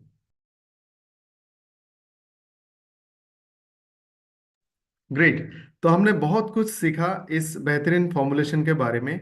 और लेट्स प्लेज कि इस प्रोडक्ट का इस्तेमाल अगले 1 साल तक हम लगातार तरीके से करेंगे, और हम लोग 2-3 साल यंग जवान बन के दिखाएंगे ताकि सोसाइटी में एक मैसेज जाए। Please add on Vikrant sir. किसी ने एक पूछा यंग और कैंसर का क्या कर सकते हैं। मैं कहना चाहूंगा कि पहले आप ओंको और क्रेल पे फोकस करें। 1-1.5 महीने के बाद जब लगता है आपने ओंको का और उसका इफेक्ट आपने ले लिया है, so you can add on young, ये यंग फ्यूल आल्सो। तो दोस्तों, मैं सबसे रिक्वेस्ट करूंगा, जितने लोग आज इस सेशन में थे, हाईएस्ट 960 थे, आप सभी लोग जल्द से जल्द इसको खुद पे इस्तेमाल करना शुरू करें। और हम अपने अंदर के चेंजेस अगर लोगों को दिखाएंगे तो हमें प्रमोशन करने की जरूरत नहीं पड़ेगी। अभी थोड़ा बहुत हेल्थ प्रोमोटर बन जाए, स्टूडेंट वन के हेल्थ ब्रांड एम्बेसडर बने, मैराथन में पार्टिसिपेट करें और अपने एज को रिवर्स करके दिखाएं, जी खान साहब आपकी तरह। तो ये it was a brilliant session, बहुत कुछ मैंने भी सीखा। आज मैं पूरा सेशन इधर ही बैठा था। तो wish all the best with a fantastic future scientific product, and society में हम इसको प्रमोट करते हैं। तो thank you Vikrant sir and all the viewers. Thank you so much and good night.